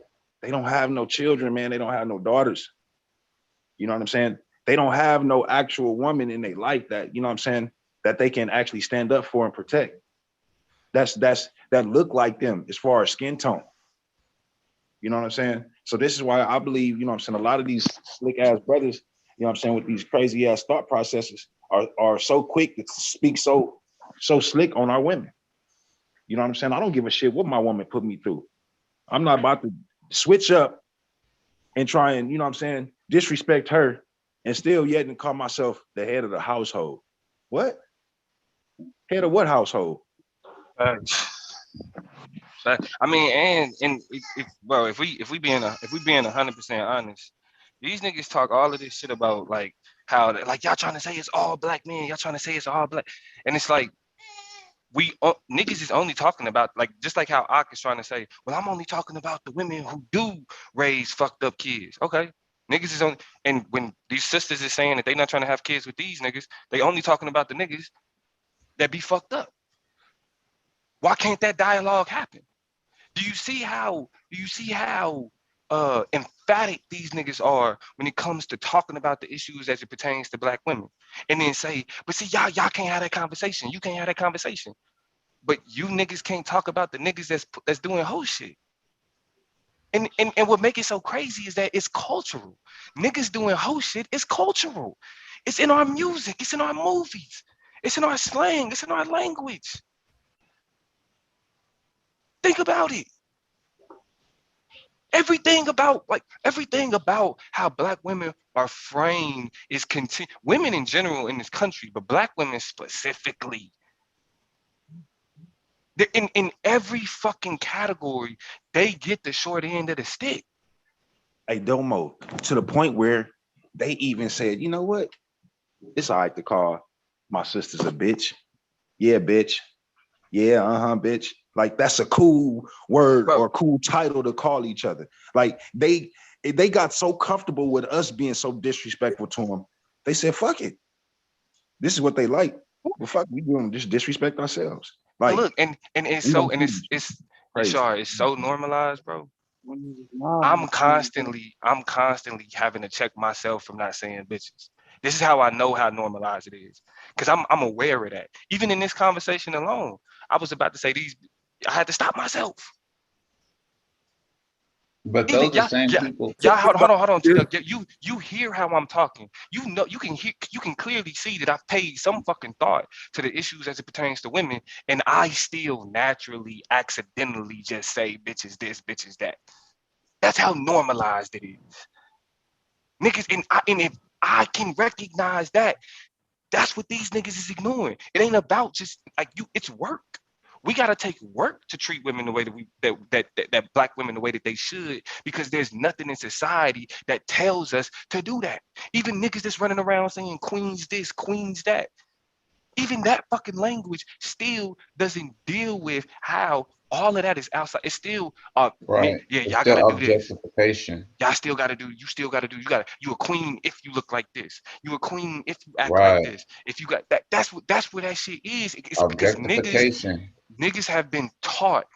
Niggas have been taught that, yeah, you know, you tell a woman how to dress and you tell a woman how she should be, and you control her, nigga. That shit. And that's what I'm saying. Like a nigga like Madonna, these niggas admire pimp culture. These niggas admire pimp culture. They look at all that shit like, yeah, nigga, that's how you supposed to. That's sucker shit. Exactly. Pimps is rapists. Nigga, they drugged it. There's some of the worst things that could be associated with our community, specifically with how we treat women. And this nigga Madon is the type of nigga that revered him. And then on top of that, I'm on a panel with this nigga Gideon. Everybody remember who Gideon is. Y'all want to know why Gideon don't come over here no more? Because that nigga was telling a story. Well, for those who don't know, Gideon was a Hebrew nigga that was over here, fuck with the war machine. You know what I mean? Whatever.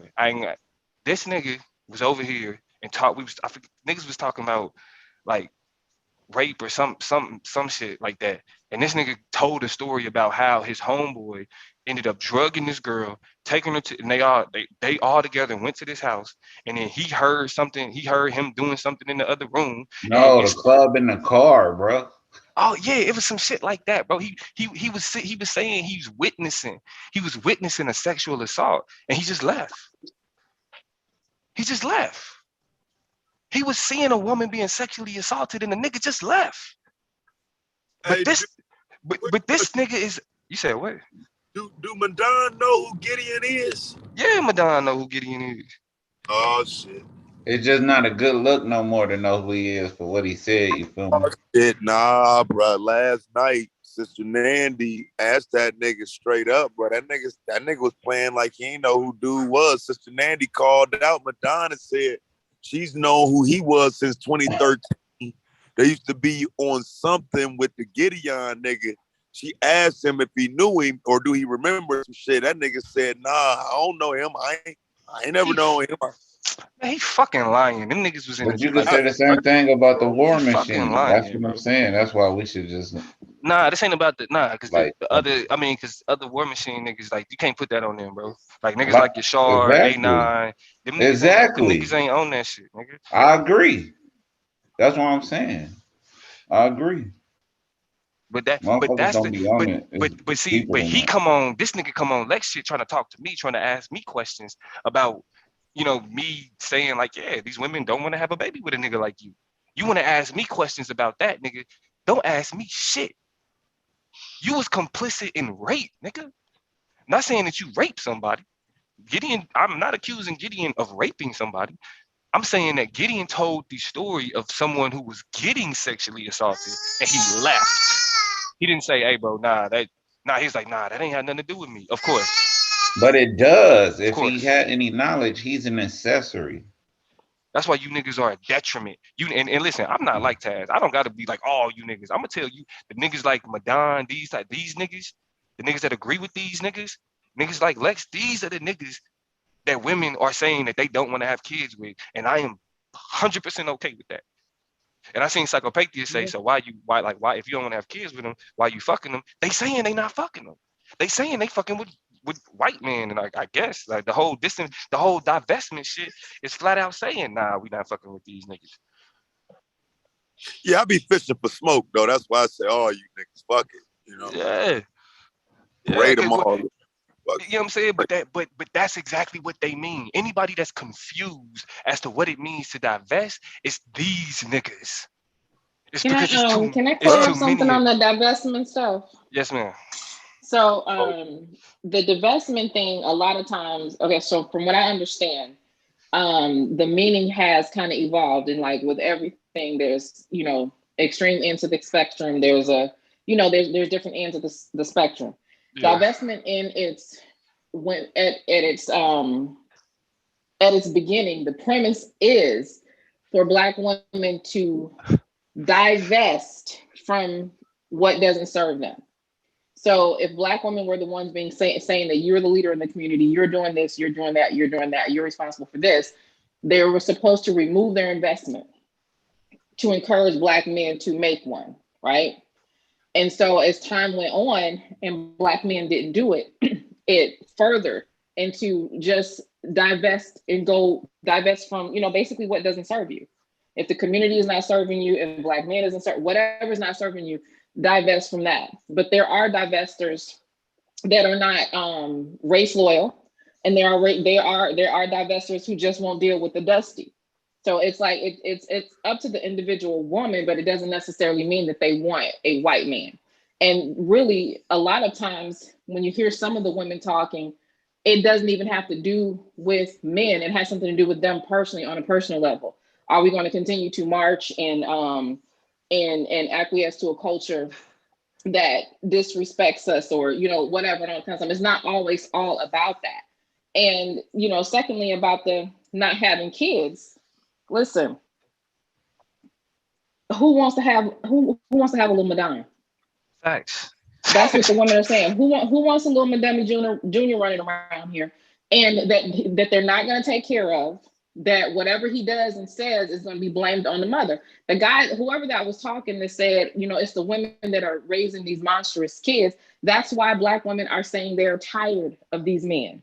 Those boys are not following their mothers. They're following Black male culture. Black male culture is responsible for a lot of the.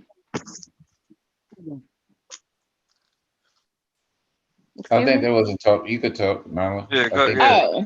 That's Black men. They're not following their mother. Who past 11 or 12 is listening to their mother? Nobody's listening to their mother.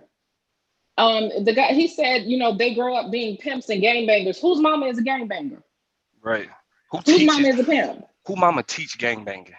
Who? Right. Nobody's mom is, and I know that there may be an exception or whatever, but like when you look and Black women are comparing their communities, their men, and what's going on in our neighborhoods and within our families with other people, and they're seeing only 30% of Black men are going to get married. Most of them are not going to be in the house with you raising the kids, but the shame of the community is on the shoulders of the woman. That man said the women were fornicating. The man that you just had up here, whoever that was, he said those women were fornicating. Were they fornicating by themselves? Right. To hear, like, hearing men shirk responsibility for everything, and then they say, "Oh, we in this fight together." No, we not. We not even in the house together. You're not even in the house, and you're telling women we in the fight together. No, no. Yeah, It ain't no respect. and what he said was when I was like, bro, like, cause I said that. I said, bro, they didn't make that baby by themselves. Oh, but you know, the system took them out the house. That's what we doing. So we literally saying that the blame of the failure of the Black community lies on the shoulders of the Black woman, but the Black man isn't held responsible for keeping himself in the home. It's That's the what they're system. saying. That's Like, what they're saying. hey, all of you, and I'm gonna just keep it a stack. All of you niggas, boogeymans, system, feminine, all that shit, nigga, them, they, miss me with that bullshit. The system is an excuse. We know what white supremacy and Eurocentrism does. We know what the fuck it is. That's what we talking about. And do you see the hashtag TBMOTH? It's like Black men have become a running joke to women now. Everything took you out the house, every excuse. We know what happened now. Black women have picked up the books. They picked up the Moynihan Report. They've studied what happened with welfare reform. They've studied what happened in the 60s and the 70s with that man in the house rule. We know that it was a Black woman that went to the courts and got that shit thrown out. We know that was not a race-specific rule. How come it didn't take no other man out of the house then? Yeah, because see, that's we know this.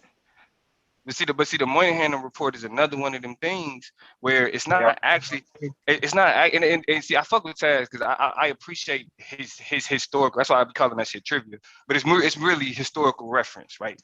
Mm-hmm. Like this thing happened, and there was a social consequence around it. Niggas ignore the social consequence of and the nuance of what's happening, like with shit like the Moynihan Report, only to build up the talking points that they want to build up. Because, like I said, regardless, like not on the panel. You said what? Hey, shout out to the pedal back. Oh yeah, Swab BZ in the building. You know what I'm saying? Again, happy post birthday to Katrina. But when it comes to this type of shit, these niggas only understand it insofar as they can make the argument about the Black man not being in the home. And then at this point again, when we talking about 2021, we can only say that these things are taking place for so long without discussing, like, well, damn, at what point? Like me personally, I don't look at that shit like that, because once I learned about that shit in high school, it was like, that's what I'm not gonna get caught up with. Right. I'm not gonna like. And then no, go ahead. I'm sorry. No, I was just gonna say, me and my niggas, I could be the type of nigga to be like, yeah, women just tear that, because my mama used to talk shit about my father. I mean, I couldn't even get, like, I look like my father. Like, niggas, when they see me, they know whose son I am. I couldn't get close to my mother because she would be triggered. My father, and then come to find out, my father was the only, as what I've learned as an adult, my father was the only man that my mother loved. My mama had 3 more kids after me. My father was the only nigga that she loved. Mm-hmm. I wouldn't even be able to get close to her because she'd be triggered by just what I look like. I could have been like, damn, mama, that's fucked up. You're going to treat me like that because how you my dad? What I said to myself is, a woman will never be able to talk to me, to my son, the same way that my mama talked about my dad.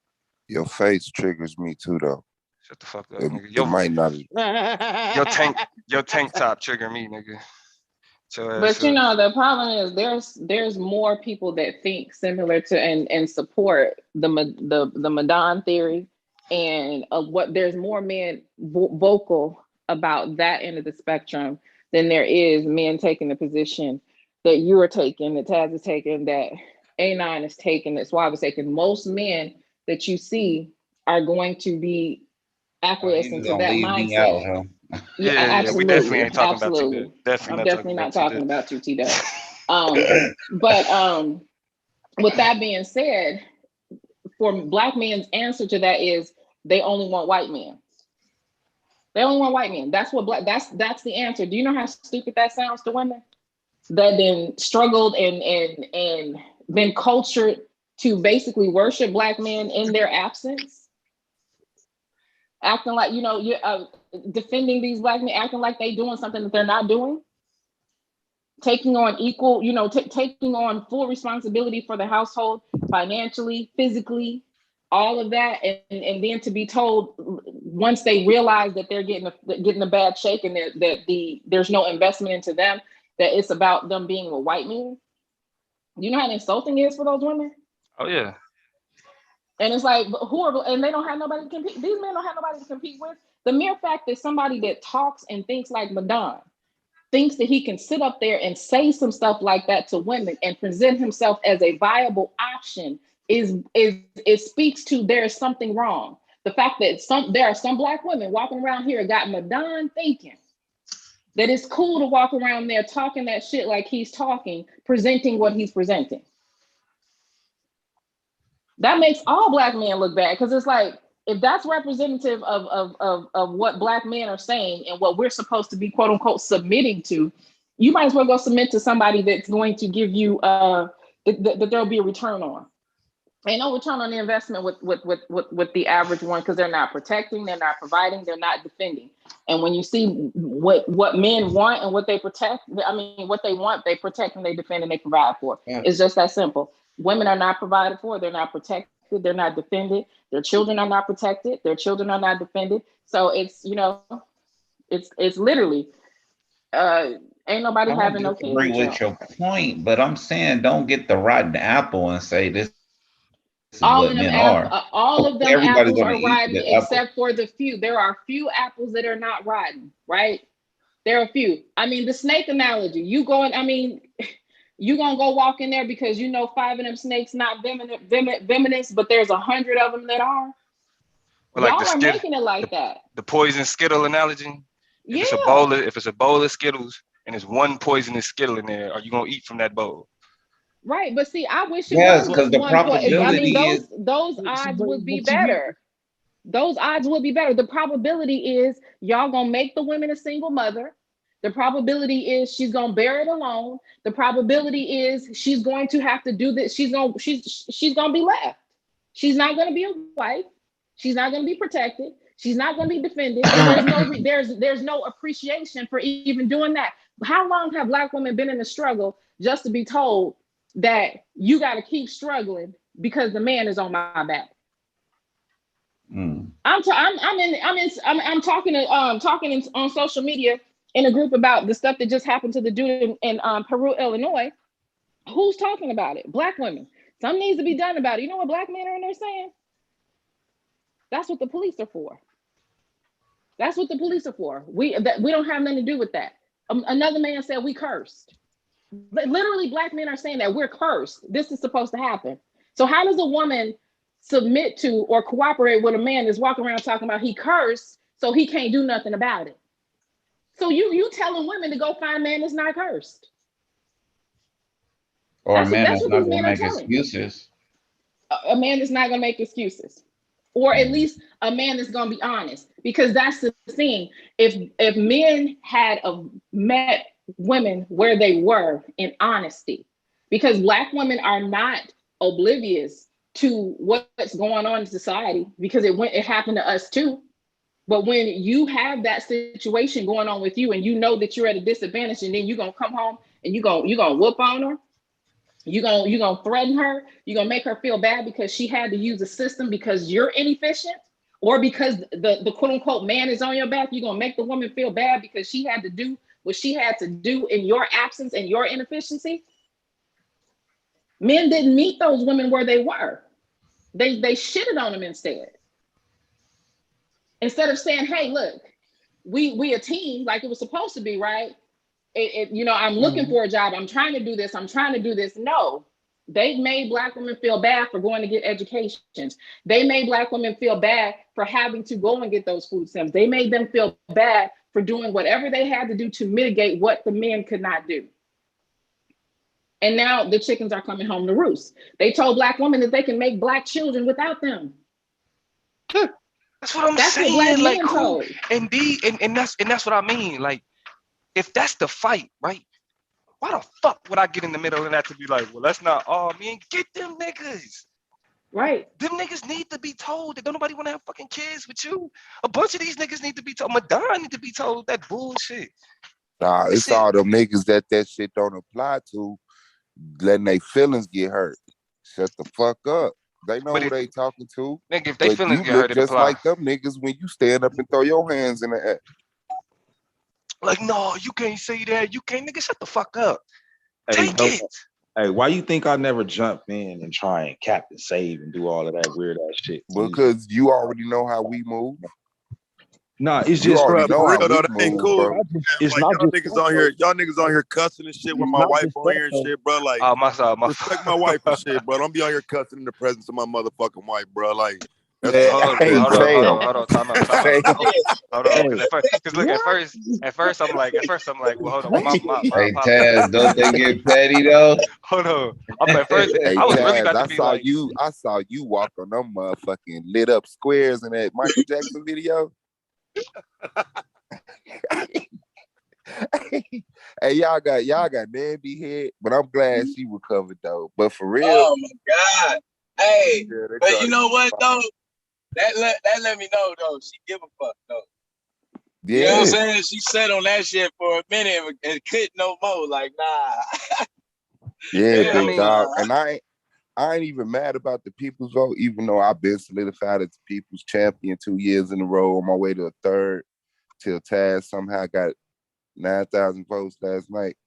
Before we get to the debate, I definitely want to talk about the show that Suave did. The people, I got a couple emails about you too, Domo. Give a fuck, nigga. I could give 2 fucks, nigga. Hopefully you get more. If you ain't getting no emails, I ain't doing my motherfucking job. Couple emails about you last night. Hey, I ain't gonna lie though, bro. She was kind of right though. Ain't no, he shouldn't. If Chris couldn't get 10 points against T-Duck, bro, there ain't no way in fuck Madonna got 10 points. Wait, what that mean? I don't understand that reference, nigga. Hold on, listen. Before we get to the debate, let me say this. We can cap this part. We can cap this part of the conversation off like this. Let me say this. I'm team pissing you niggas off. I'm a part of that team. When it comes, like, all of this shit, if this shit makes you niggas mad and y'all feel like you gotta stand cool, nigga, I'm on the other side, nigga. Fuck you niggas. Straight up. Don't bring Taz's name up to me. I don't give a fuck what you think about that nigga. I don't give a fuck what you think about him in the fucking league, nigga. The league is the fucking league, nigga. Call us the feminist league, all of that other shit, nigga, but do that shit from the outside, nigga. Do it from the back alleys of YouTube, right? Ain't nobody paying attention to you motherfuckers, nigga. Niggas is mad because niggas are staying with black women who are frustrated, who are upset. Then that makes this the feminist. Cool.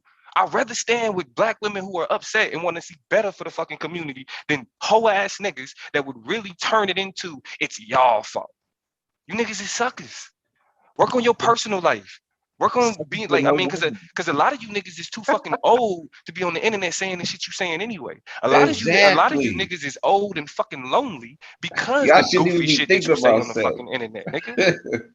This ain't Taz League. What happened was Taz linked up with some real niggas who don't be on the sucker shit you pussies be on. That's why y'all not here. Cause I was the first niggas to run you niggas off. I was the first nigga to make you niggas feel like, oh, the league. They the same shit y'all doing to Taz, the shit they did to me. Oh, Damo, he think he the league now. Damo. Yeah, nigga. Yeah, nigga. Yeah, cause you was one of them niggas. That's why, nigga. You ain't got no choice. I was that nigga before you got here, nigga. That's what's up. Yeah. I mean, I'm gonna be honest with you though, bro. Don't say that shit no more. That's like the fifth time today, my nigga. This is Taz League though, bro. Nigga, Like you heard what the fuck I said, nigga. You a newcomer, nigga. You trying to catch up, nigga. like the fifth time today, man. You heard what the fuck I Yeah, said. you know what I'm saying? Nigga. Like, come on, bro. It's like, all right, man. The first 4 times that he said earlier, like, this is my motherfucking league. All right, right? I ain't saying nothing, but now that's enough. Goddamn. Nah, fuck you. I'm gonna say it 6. Y'all leave my kingdom. I'm gonna say it 6 more times, nigga. I'm Where the like, fuck God, is these dumb Anonymous at? niggas. I was waiting to hear Anonymous come in and say, Blue, you wicked as hell. I ain't heard him yet, bro. Where this nigga at? Yeah. Oh yeah. He ain't show. He probably doing whatever. But anyway, so the debate happened last night. Taz and Madonna and T-Duck saved you, Blue. You said what?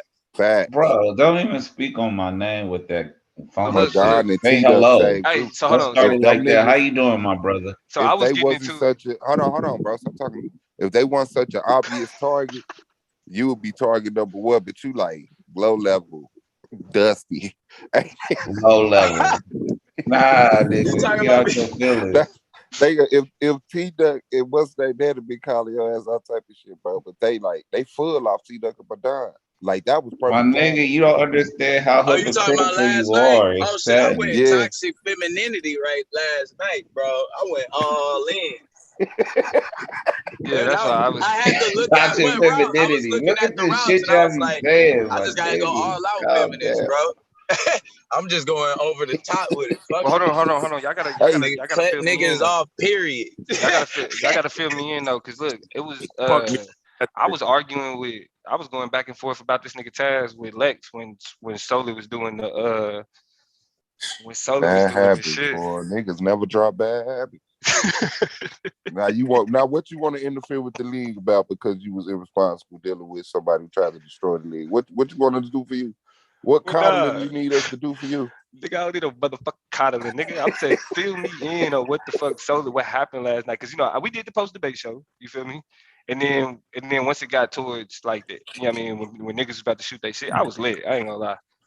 I drink during the chop up. So I finished the bottle of Hennessy. So I was like, I'm cool. I need to go lay up and chill with the missus. The problem was this, bro. And that's why I don't agree with the issue and the reprimand shit. No, the problem was this. Nandy felt like she wasn't given the rules properly and don't still like she had one debate, she lost, and she don't know, you know what I'm saying, like all the rules and shit, but she ready for the smoke. So, I mean, my thing is this, bro. I know that feeling. You know what I'm saying? Like, oh, wait a minute, I could have got 15 minutes, ain't nobody tell me. And then so it's that type of shit where niggas didn't want to respond, niggas laughing, Madonna talking shit to her. And so I'm like, you know what I'm saying? I'm talking to her about some of the things and shit. And it's like, well, I heard it was a Muslim judge on my shit. And, you know what I'm saying? What about the people's voting? You know what I'm saying? She asking about everything. Yeah. And I just, you know what I mean?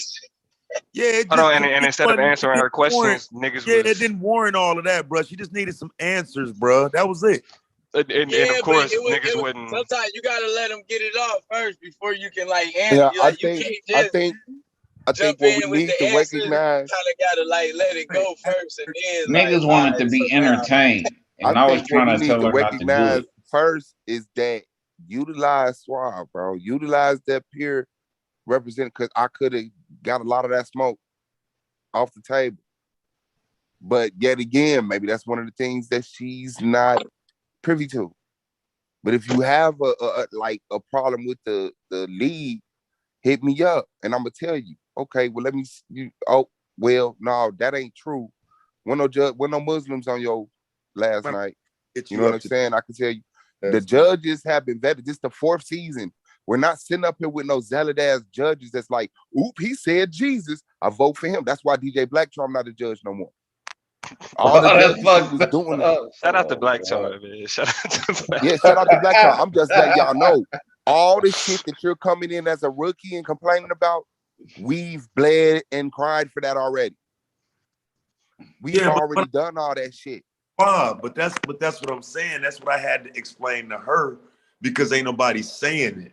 Somebody got to say, wait a minute, sis, we wasn't just saying you did good. You really did do good. You got a few things you got to work out, a few kinks, but you did great. The shit don't look right when niggas start saying certain shit. I know I've been there, but relax. Somebody gotta say, gotta be It's open. certain ones that she gonna listen to though, Taz. No, that's a fact. I Dumbo, think she A9, like Yashar, she'll But listen to she me. needs to learn to listen to other people because I was telling her don't be she's talking not about gonna the listen to me judges. at all, bro. I Yeah, think, that's man. good. Okay, well, I ain't gonna fight against you on that, but I've seen her. You know what I'm saying? Sit down and listen. After that post-debate show, she didn't come in that bucket. She said, "I'm taking in consideration off." And I don't know if you spoke during that, but I didn't hear her say, "I'm taking in everybody but you." Sure. My thing is also as a peer, watch who you debate because some people are using bullshit to debate you. They don't want you to be privy to the rules, and they don't want your ass to be on your. I want a quality debate with somebody who's on a square. Some people just want to come in and debate the dumbest person at their weakest moment. To me, that's not what the debate league is for. I like a high energy, high quality back and forth. I don't know who the fuck just won debate. It was a good debate last night. Like last night. Last night was good. But this what I'm saying though, because this what you got to understand. What she was saying last night was this some bullshit. I'm saying some bullshit, and there was some questionable shit even to say. And so my thing is, she's not doing it in any other way to say, but damn, y'all, if this shit phony and fraudulent, I'm gonna leave. Okay, we don't want I don't people feel to she's leave. being malicious. No. Yeah, we don't want people to leave because shit don't look right in their first debate, and now they seeing another debate. This the first debate after her debate. Hell yeah, she got questions. The fuck? Hell yeah. And then not only that, I think what another legitimate gripe too is if you find out afterwards your opponent plagiarized his presentation, Challenge. bro. What's the rules for that? Challenge. I'll be hot too. Challenge. I used 2-3 weeks. I look up, nigga, this shit. Suave, I want to challenge my opponent's score because his shit was plagiarized. Email sent. Judges overlook it. Judges bored. Yes, you was right. We deducting these points. That's like everything is set up. So that is a deductible because Yara said that's on her to call that out. But I don't see how you called out a play. You know what I mean? Unless you, while he doing it, you go and looking and trying to see if you can find his. You know what I mean? Because I'm not coming in doing that. I'm debating out of goodwill. You know what I mean? Assuming that you got the same thing going on. Yeah, but if I find out after the fact, like, whoa, wait, what the fuck going on, bro? Yeah, no, you got 24 hours. That's why I tell the debaters, review your debate within 24 hours. But you might not. Don't do that when you just. But bro, it might take weeks for somebody to say, "Hey, man, go to video he stole that from." Yeah, well, I mean, that's what I'm saying. That's a little bit different right there. Like having to plagiarize, because like even if you go and review it, you still not necessarily looking to see if it's if somebody else's presentation. I called it out before. Who was it? Who was it? And I remember that though. Listen, I think that was you and Goldmine that said that a couple of years ago. I had put up the lecture presentation because I watched the same one to review the same debate. They had just screenshotted this person's lecture and threw that bitch up there without even sourcing the lecture, citing the lecture. And I'm like, what the fuck? Hold on. Boom, boom, boom, boom, boom. And I wasn't even done. Motherfucker didn't even lose points. Yeah. Motherfuckers didn't even lose points. I went to the lecture they stole it from, bro, and showed you the same. And you could tell the way they had it on the projector screen, the shadowing and all of that shit, bro. And I think and that I don't was know if he's guilty 2. of this. I'm just saying in general. Like in general, because, bro, I ain't gonna lie, I'm up late as fuck, bro, all night doing this shit. You know what I'm saying? Like 4 or 5 in the morning. I'm like, man, dog, that's a slappable offense, bro. But one thing I can notice is that the concerns are getting higher and higher in quality. You know what I'm saying? So it's like a lot of the beginning stuff that we come in and just be misunderstood about is getting understood. You see what I'm saying? So now it's like the stuff we concerned about plagiarism. And nobody ever fucking complained about, you know what I'm saying, that style. You know what I'm saying? So that's something that can be tolerated and brought up and make sure that it has a because I don't got no I think the judges already put it down. Type up your own slide. Don't just screenshot somebody's fucking lecture. I think they said it's okay if you screenshot a book, but just to screenshot somebody's presentation, you can make the same damn slide yourself. You know what I'm saying? So I think they already spoke on that stuff. But other than that, man, communication. That's just it. And I know she was sitting there. I'm not mad at Nandy at all. Because I know she was probably sitting on that fuming. You know what I'm saying? So shit, you got one time to kick over the table with me. I understand. You know what I'm saying? But once you see niggas really trying to have integrity and move around this motherfucker, you gotta chill out. Pro level, nigga, because if the conversation start to revolve around plagiarism, yeah, bro, that is pretty much moving up. Bro. Pretty much like that mean niggas looking for everything, bro. Like God. But listen, I never really thought about it. I never thought about it, but that's real. The thing is, like, this is the thing about Madon, bro. He needs to be out of the league. This nigga has plagiarized multiple presentations, bro.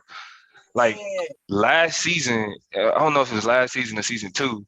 This nigga Madon just screenshotted somebody's whole YouTube presentation and just presented the screenshots as his slides. Is that the one I called him? No. Was that against me? Was it? I don't think it was against you. I don't think it was against you. I'm telling you, bro. I caught my opponent literally using screenshots from a YouTube lecture, bro. And I went and put the lecture up and showed that motherfucker. I think it was like, you. Look. What did you debate Madon on? I don't remember, bro. It might have been you guys. We may be talking because he did it multiple times. At first he just did the screen, and I was like, bro, you literally just got screenshots. I was just saying this shit in the chat. Like, nigga, who did you steal that from, nigga? You feel me?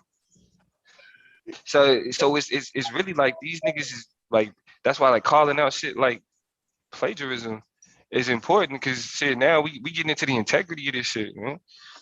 Yeah, man. But not just the integrity, but the quality. But the quality. Like when Solar accidentally cut his camera on last night, he had no shirt on. I think he should be docked for that. That's worse than a no show. I'm just gonna be real. Hey, that nigga didn't have no shirt on, but guess what? That nigga had that hat on. But that wasn't it though. But he should get docked for showing the judges before we knew they were like, we can't even watch the goddamn scores come in. We already know who the judges is and everything. That nigga put that shit up. We said, oh, Imam Bashir and Solar Mine, cool. Run the scores. I did see that. That was who the judges was for real? Yeah, that was who the judges was for real, bro. What the fuck? Solar doing judges. Where the second judge at? But he made a mistake though. But yeah, I'm like, damn, Solar Mine again. Okay. All right. So we need more judges. Yeah, we definitely. What happened to psychopatheists and knowledge on our lot? Who was back?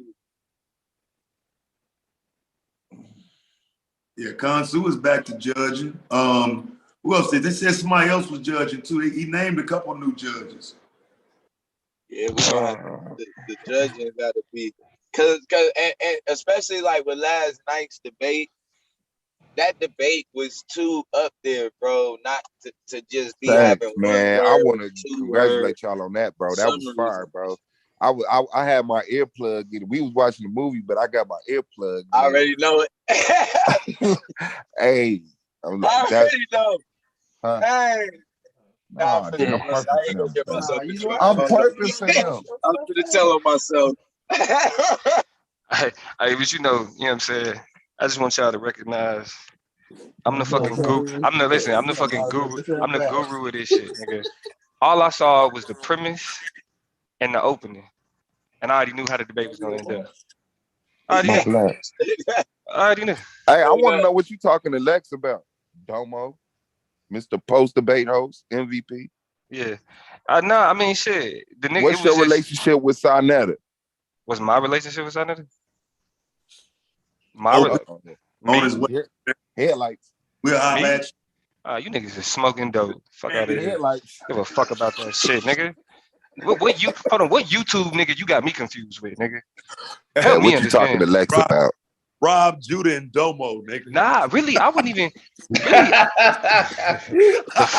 Hey, don't put that smut on my nigga like that. That was name, gross, bro. bro. hey, stop playing me. Don't play me, That dog. was gross. No, I'll put him He been playing Lex and all Domo. morning, nigga. Fuck you, Nah. What it was is it was the nigga was he was it was live, so I just tuned in just to see what niggas was talking shit about today. And I had said something in the chat, and then the conversation literally went from what he was talking about to Taz because I was in the chat. That's actually why I did this whole stream. If y'all look at the title, Taz got these YouTube niggas in their feelings. That's because I'm because I go to these niggas channels when it ain't nobody watching, just to show like nigga, I don't give a fuck if it's views. Like I'm gonna talk shit. Like I'm not doing it for the show. I want to let you know that I'm talking shit. You feel me? So it's a different world, bro. Hey, so what I did, so what it was after the debate last night, because I knew that's what he was talking shit about, the debate last night. You feel me? And so then when he was like, I'm gonna put the link in the chat. You know, Damo, I want you, you said you felt like Taz did this. I want you to explain it. So like, I bet I'm gonna explain it to your ass then. You feel me? But then it literally turned into, oh, y'all just over there supporting the feminists and want to tear down the black man. And that's when and then Gideon hop on the fucking panel. Nigga wanting to ask me about some shit that Taz said. And I'm like, do y'all know what the fuck y'all said? Gideon. Yeah. He's still alive? I don't even know. I thought he was on Clubhouse or TikTok or some shit. All y'all Clubhouse niggas, man, y'all don't got no authority on YouTube. TikTok and Clubhouse is the YouTube graveyard. All y'all niggas that died on YouTube, welcome to Clubhouse, nigga. Stay over there. That's really what it is. That's what tombstones talk, nigga. But yeah, bro. Like the thing is, I don't follow nobody else. You know what I'm saying? I unfollowed that nigga. I'm cool. I'm like I ain't really got no reason to be fucking with them niggas, bro. So that's all it was. It wasn't that shit like that. I was just doing my YouTube shit. Leave it at that though. Man, I gotta say for real, bro. Like Blue, man, you was in the zone, man. Taz, man, that was a fucking threat, bro. I can't let you do that. I need niggas like that. And Blue brought that smoke, bro. I'm sitting here looking made like one fatal mistake. You know what's crazy though? Look at Domo, hey man. This nigga will jump out the fucking window on your ass, and you just better be ready, nigga. You just better be ready. I typed it in the chat like, man, it's a good one, high energy. Hey, that's what it was, bro. That's what it was, bro. Nah, Blue was made the one fatal mistake, Domo? He described an instance, and he described an instance of what was it? What was the verbiage y'all used? Not the system, but what was y'all talking about? See, a domestic dispute. No. I'm talking about what was the phrase? It was the black woman. Oh, it was like, she was killed by relationship to the system that you okay, no.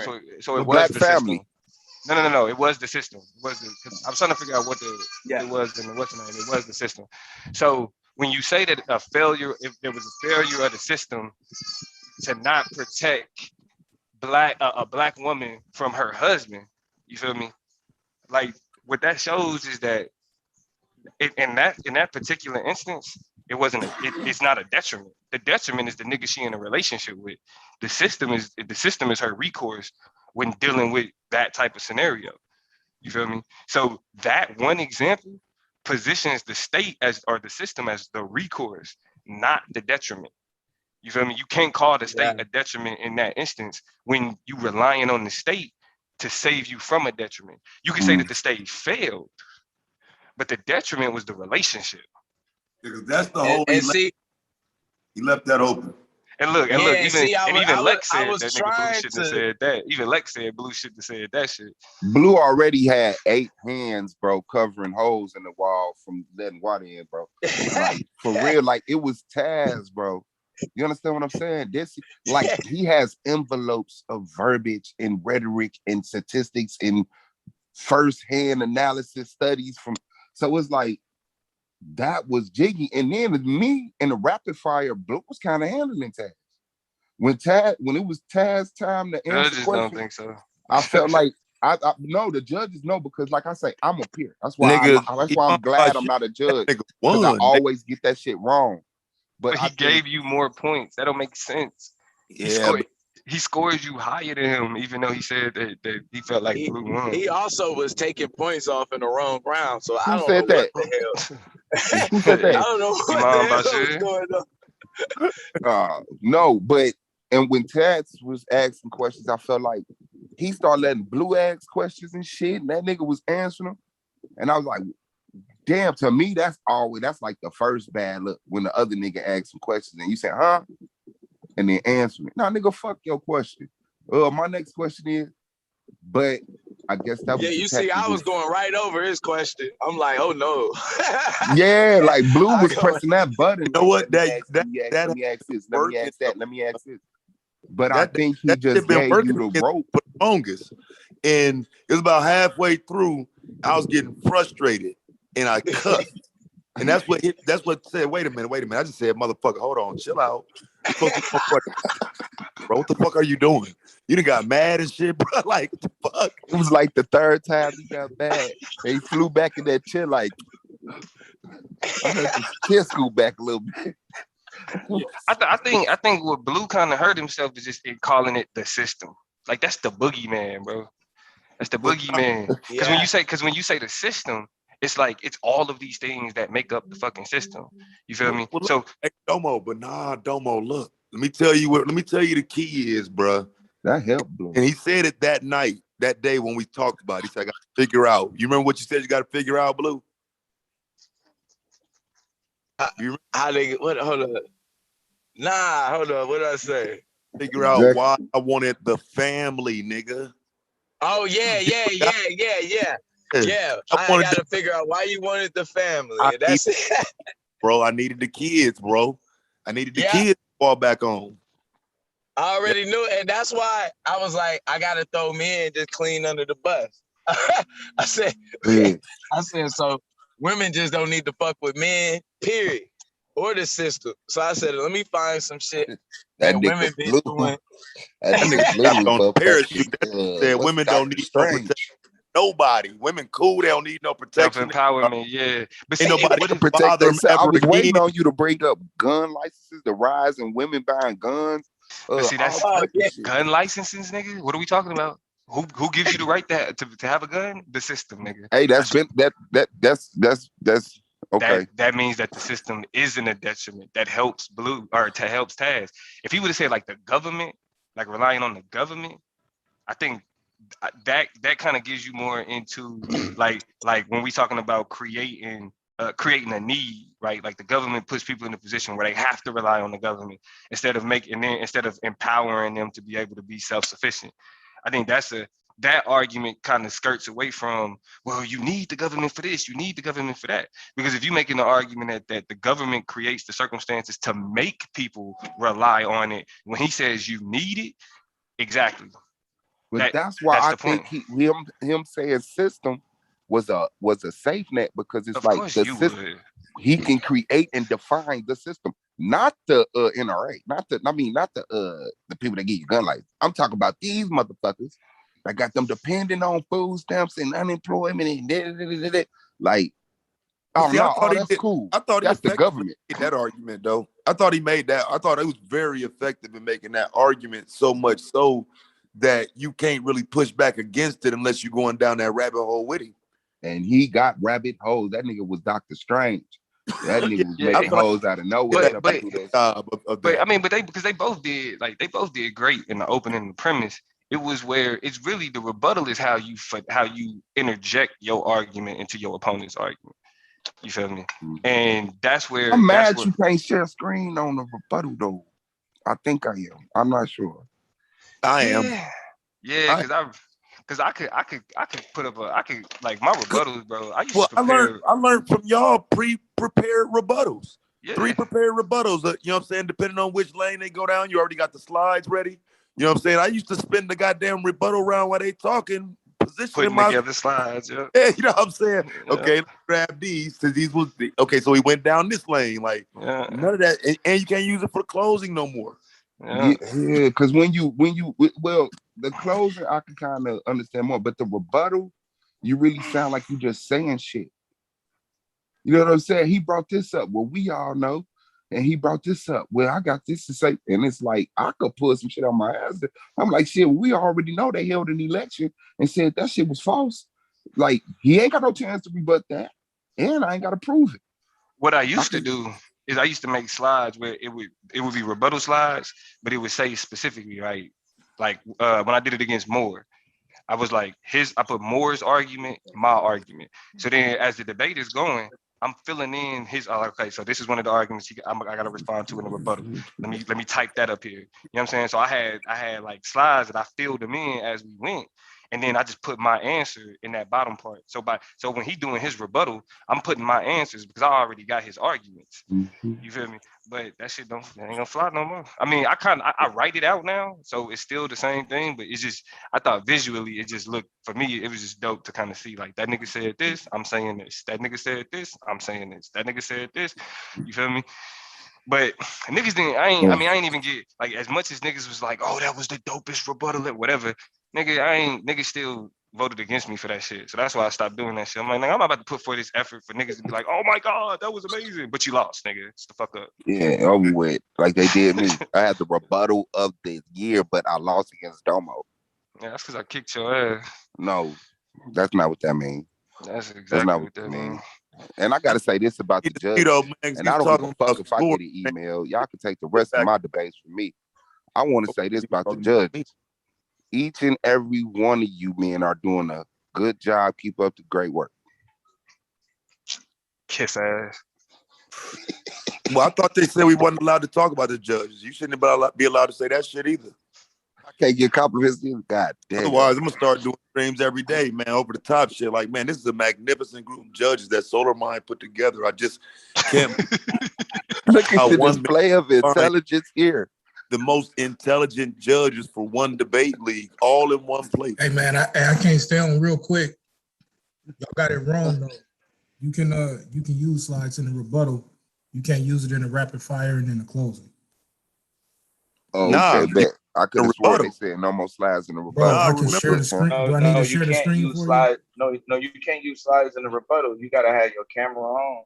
Okay. Yeah. Let me help you out, bro. He said he wanted to share screen. He told Solar told that nigga no, bro. He said, "Can you share my screen?" He said no. Yeah, because that's what I remember. To read the rules. But Solar told him no, nigga. Read the rules. Okay, so what if the I don't give a fuck what Solar said. Read the rules. Then call Solar out on the rules during the debate. Yeah, that's a smart thing to do. Share the screen right quick. Smart man. Let's get this right. Share the screen, Solar. No, no. That ain't gonna go over too well, bro. Right. Y'all niggas gotta think before y'all say shit sometimes. All right, bro. Hey, now you got a way to say you can use slides in the rebuttal? I'm gonna bring it up right now. Hold on, man. I just had to bring it back up. Just disable the joint. Enable. This is an episode of Keeping It Real Goes Wrong. I'm gonna tell you, Anonymous, even if it says that, bro, that's probably a typo. Cause that was like the clear rule from early on. No sharing screen, no slides in the rebuttal. It's no sharing screen in the rapid fire and in the closing. I need to go back and listen. So last night, Solar told you could not share your screen in the rebuttal. No, nobody. Last night, that was told in another debate. We just seen it. In what debate? I've seen the last 3 debates. Hey, bro, I'm trying to share my screen. What's going on? Nigga, I know, nigga, you can't hear my son. Yo, here Huey. Shout out to Huey, man. Shout out to Huey, bro. What you got to be all weird for? I didn't know, nigga. I'm just asking a fucking question. You the fucking host. I can't hear you getting ready to share the Hey, my screen, nigga. man. You got one more fucking before fuck your screen sharing, nigga. Fuck it, nigga. I can do a whole screen. Fuck it, nigga. Fuck it. What? Fuck, nigga. What you mean? Hey, screenshot it and send it to me. Text it to me then. It's to It's your fault, nigga. Y'all niggas got too y'all many gonna start egos. arguing. See the Nigga, shit. that's Real. your ego. Nigga, I'm Y'all asking to niggas share got- the screen and you getting mad. That's my ego, nigga. You the host. Shut up. Y'all niggas crazy, nigga. That's Yo, another John. nigga ego because he want the host to host. Man, shut up, nigga. Yeah, man. And that motherfucking Shucklebuck Taz, That's big hella- bro. Cause I see you doing what I did. Like in the beginning, Solar really just be wanting that answer. He don't That's come the out joint. dead on bullshit in the beginning. Cause I remember I used to be on his ass from the beginning because I be thinking he be trying to prove me wrong from the first sentence. Nah, he just be really, he want them set up. He gonna get the first answers out. Cause I saw that last night. I'm like, well, why he just don't say the black family? And then, yes, the woman and the kids is a family. That's it. Hell nah, that nigga Taz said the woman is the black family. That Like, is a this black nigga family. is I mean, if you feeling see a right now. woman and some Yeah, and kids living in the was house, if you see a woman and the kids living in the house, you're gonna say, look at that family. You're not gonna that not was call my it a family point because ain't no too. man in it. That was my point with kinship, but I didn't Did y'all see it? I didn't 'Cause I just properly added it. address it. I think Can you that's share it where I again? kind of left a Oh lot no, I to don't be see that desired. shit. All right, hold on. Here I come. I'm gonna bring it up. Because really my anthropology and sociology argument was supposed to like kind of All right, y'all see it? Let me be a see. safety net, but All right, this is the new camera kind of requirement. This backfired. camera required. This includes all around. For example, you cannot have other. You cannot use PowerPoint during rapid fire and closing round. Okay, for example, you can have Yeah. an opening rapid formats. Another example with business statement. Okay, yeah, that's specific. That's like the rapid fire. Say rapid fire and closing. And closing Yeah, I round. think So so. I'm gonna have to ask that to be addressed. They Who told probably who? just forgot Who to put told it in whom there. not to share during the rebuttal round? Let's see that round. Well, what I'm saying is I saw it happen. I'm saying who told somebody not to share? I want to know who told them. Solar told them. In a rebuttal? Oh yes. Yeah.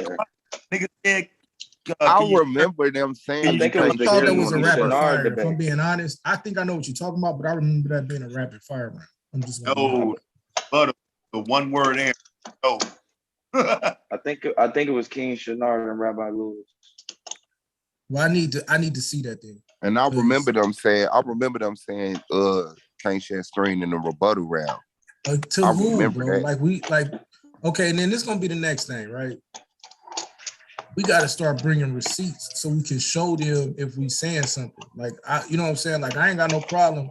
I'm gonna cook them if we have to, but let's make sure we got the receipts at this point. Like, if we saying the judges said something, clip that joint. Clip that joint. All right, I'll be ready. All right, bro. You know what I'm saying? Clip it and put it together so we can just get it out the way. Because ain't nobody perfect, but I'm holding them accountable to these rules because I'm studying these rules because I'm setting my debates up and my PowerPoints up according to these rules. Yeah, so I mean, I don't know if Solar can hear us, but I'll definitely text him and get a clear answer on that. What's his stance, and we just make that public. Bro, there's no way they can tell people they can't share their screen on a rebuttal. You got to be able to share your Get screen. some old paper cups too, so I could take my shit on the go. Like, there is no way. And I think the Shucklebuck vote, when they vote to see who should get Shucklebuck first, Solar should use the poll feature in the chat. And instead of the people's vote going through that one, I think he should use the poll feature in the chat because you can only People's vote vote once. gone, bro. People's vote gone. Just don't even worry about it. Don't even, you know what I'm saying? What's up? I say people's vote gone, bro. Don't even worry about it. Just No, I'm gonna worry about it because it's the feature that let the people interact with the lead. So if he uses he's saying that they're not gonna chat, vote, period, or he's saying he's not gonna count it? Like, what is he saying? if he uses the poll feature in the chat, everybody only can vote once. You get a clear depiction of what's going on. Yeah, that's better, and they don't have to actually lead the debate to vote. Yeah, they ain't got to lead the debate to vote neither, and that's less time for him having to set up that one poll thing. That's a good idea. Nigga, that's stupid. So what's the percentage though? Because the poll don't give you exactly the numbers of who. Yeah, it do. Voted. It yeah. do? Yeah, it tell you how many people voted and it tell you the percentage. Yeah, I tell you. Oh, okay. Okay. Damn, I feel like fucking live stream, bro. I've been up all morning fucking with y'all niggas, man. It's been smoke all morning. Cynthia started, then Solar, then Domo. Shit. Then I'm going live on T-Duck. Hold on. Solar started. What did I miss? Solar went in for a minute. He said, what did I miss? Solar sent them emails out, got niggas struck. Nigga, what you mean for talking shit about the judges? Yeah, I thought I was up through the day. I went for broke in the chat, nigga. Like, fuck it, nigga. Kick me out there, whole ass. Cause look, he came on, and when he started, he was like, "Yeah, see, this what they doing. They over there telling her, go ahead." Nah, Talk that was shit, bogus, bro. Because all she said, I want to ask some questions. You was like, talk your shit, and then she was like, these motherfucking judges. They was like, see how he said talk your shit. I said he didn't know that's what the fuck she was about to talk about. Hey, bro, and look, when she went there, I'm like, shit, bro. Still, somebody gotta help her though, bro. It's like, I don't know if we like this. Was Solar got to understand, bro? Some of the moments ain't gonna be shit. You better be quiet before you get in trouble, nigga. That shit ain't gonna work, bro. Yeah, you Right, but you also got to Solar, understand that in some of Solar those gonna moments, get her. you might get an email. That's number one. But number two, that's gonna make it worse though. But number two, though, we gotta. I'm gonna put this together because I guess never mind. But if we want to help, we gotta put something together. We gotta put something together for the rookies, bro. Like right. That's like what I'm it's saying. not. Yeah. But I think even then, it's still like because I think even last night it was just more so seeing some questionable shit that you know what I'm saying happened in that one. Now you got some questions about the one that you just had, and I just think that's natural. I think that should have been. You know, I mean, she got fired, bro. She's not supposed to sit back and just be quiet if she feel like something up, nigga. And I will say this: they handled that one quick because dude ain't a judge anymore. So we got to give credit where credit is due. Yeah, but utilize the people like come to Suave. We can hold a Zoom meeting. Like we could do a private Zoom meeting. Like the peers can get on a Zoom. Like, if you want to do have and right, go bro. through some shit. Huh? Nigga, I went to Suave before I did that stream. Don't feel right. I called Suave before. Nigga, I called Suave before I even did that stream, bro. Like Suave, man, I just want to talk to you right quick, man. Nah, it ain't gotta be on that. Don't you ever call me like that.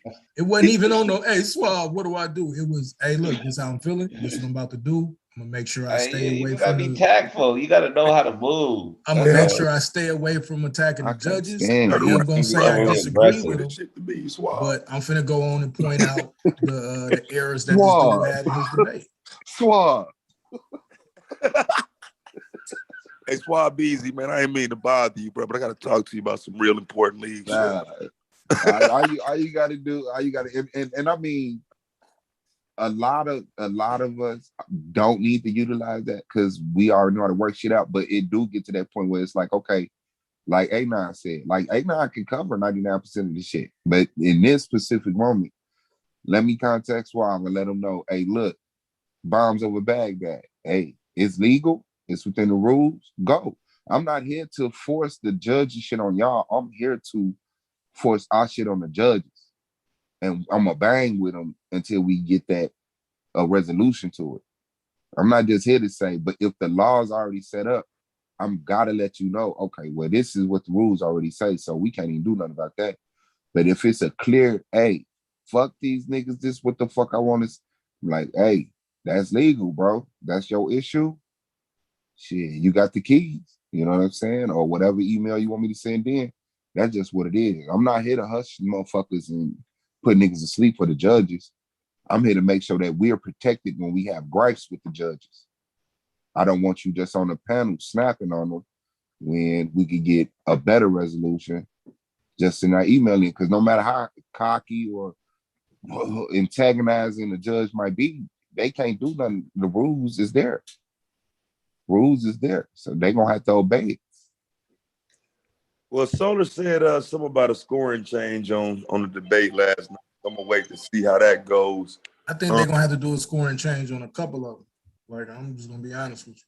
I was wondering about that too, based on your stream the other day. So And I mean, like, you know, I'm just chilling, bro. I talk my shit, but I didn't like earlier. I really thought he was gonna try to throw me under the bus for that shit. And I just I'm glad he you know, he took the L for that shit. Like, okay, I didn't know he said that.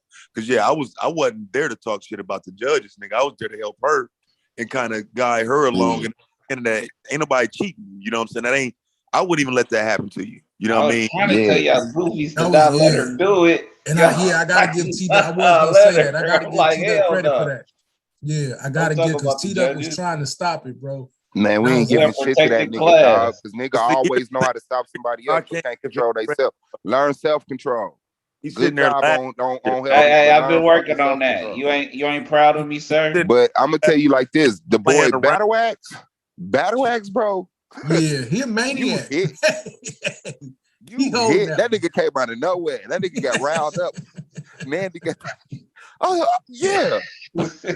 Yeah, but It that was shit. like Nandy gave That him nigga hopped energizer, over the bro. bleachers. Cause look though, I didn't have, Give but me this. listen though, do you know he was the main one? Him and Ak was the main ones talking shit.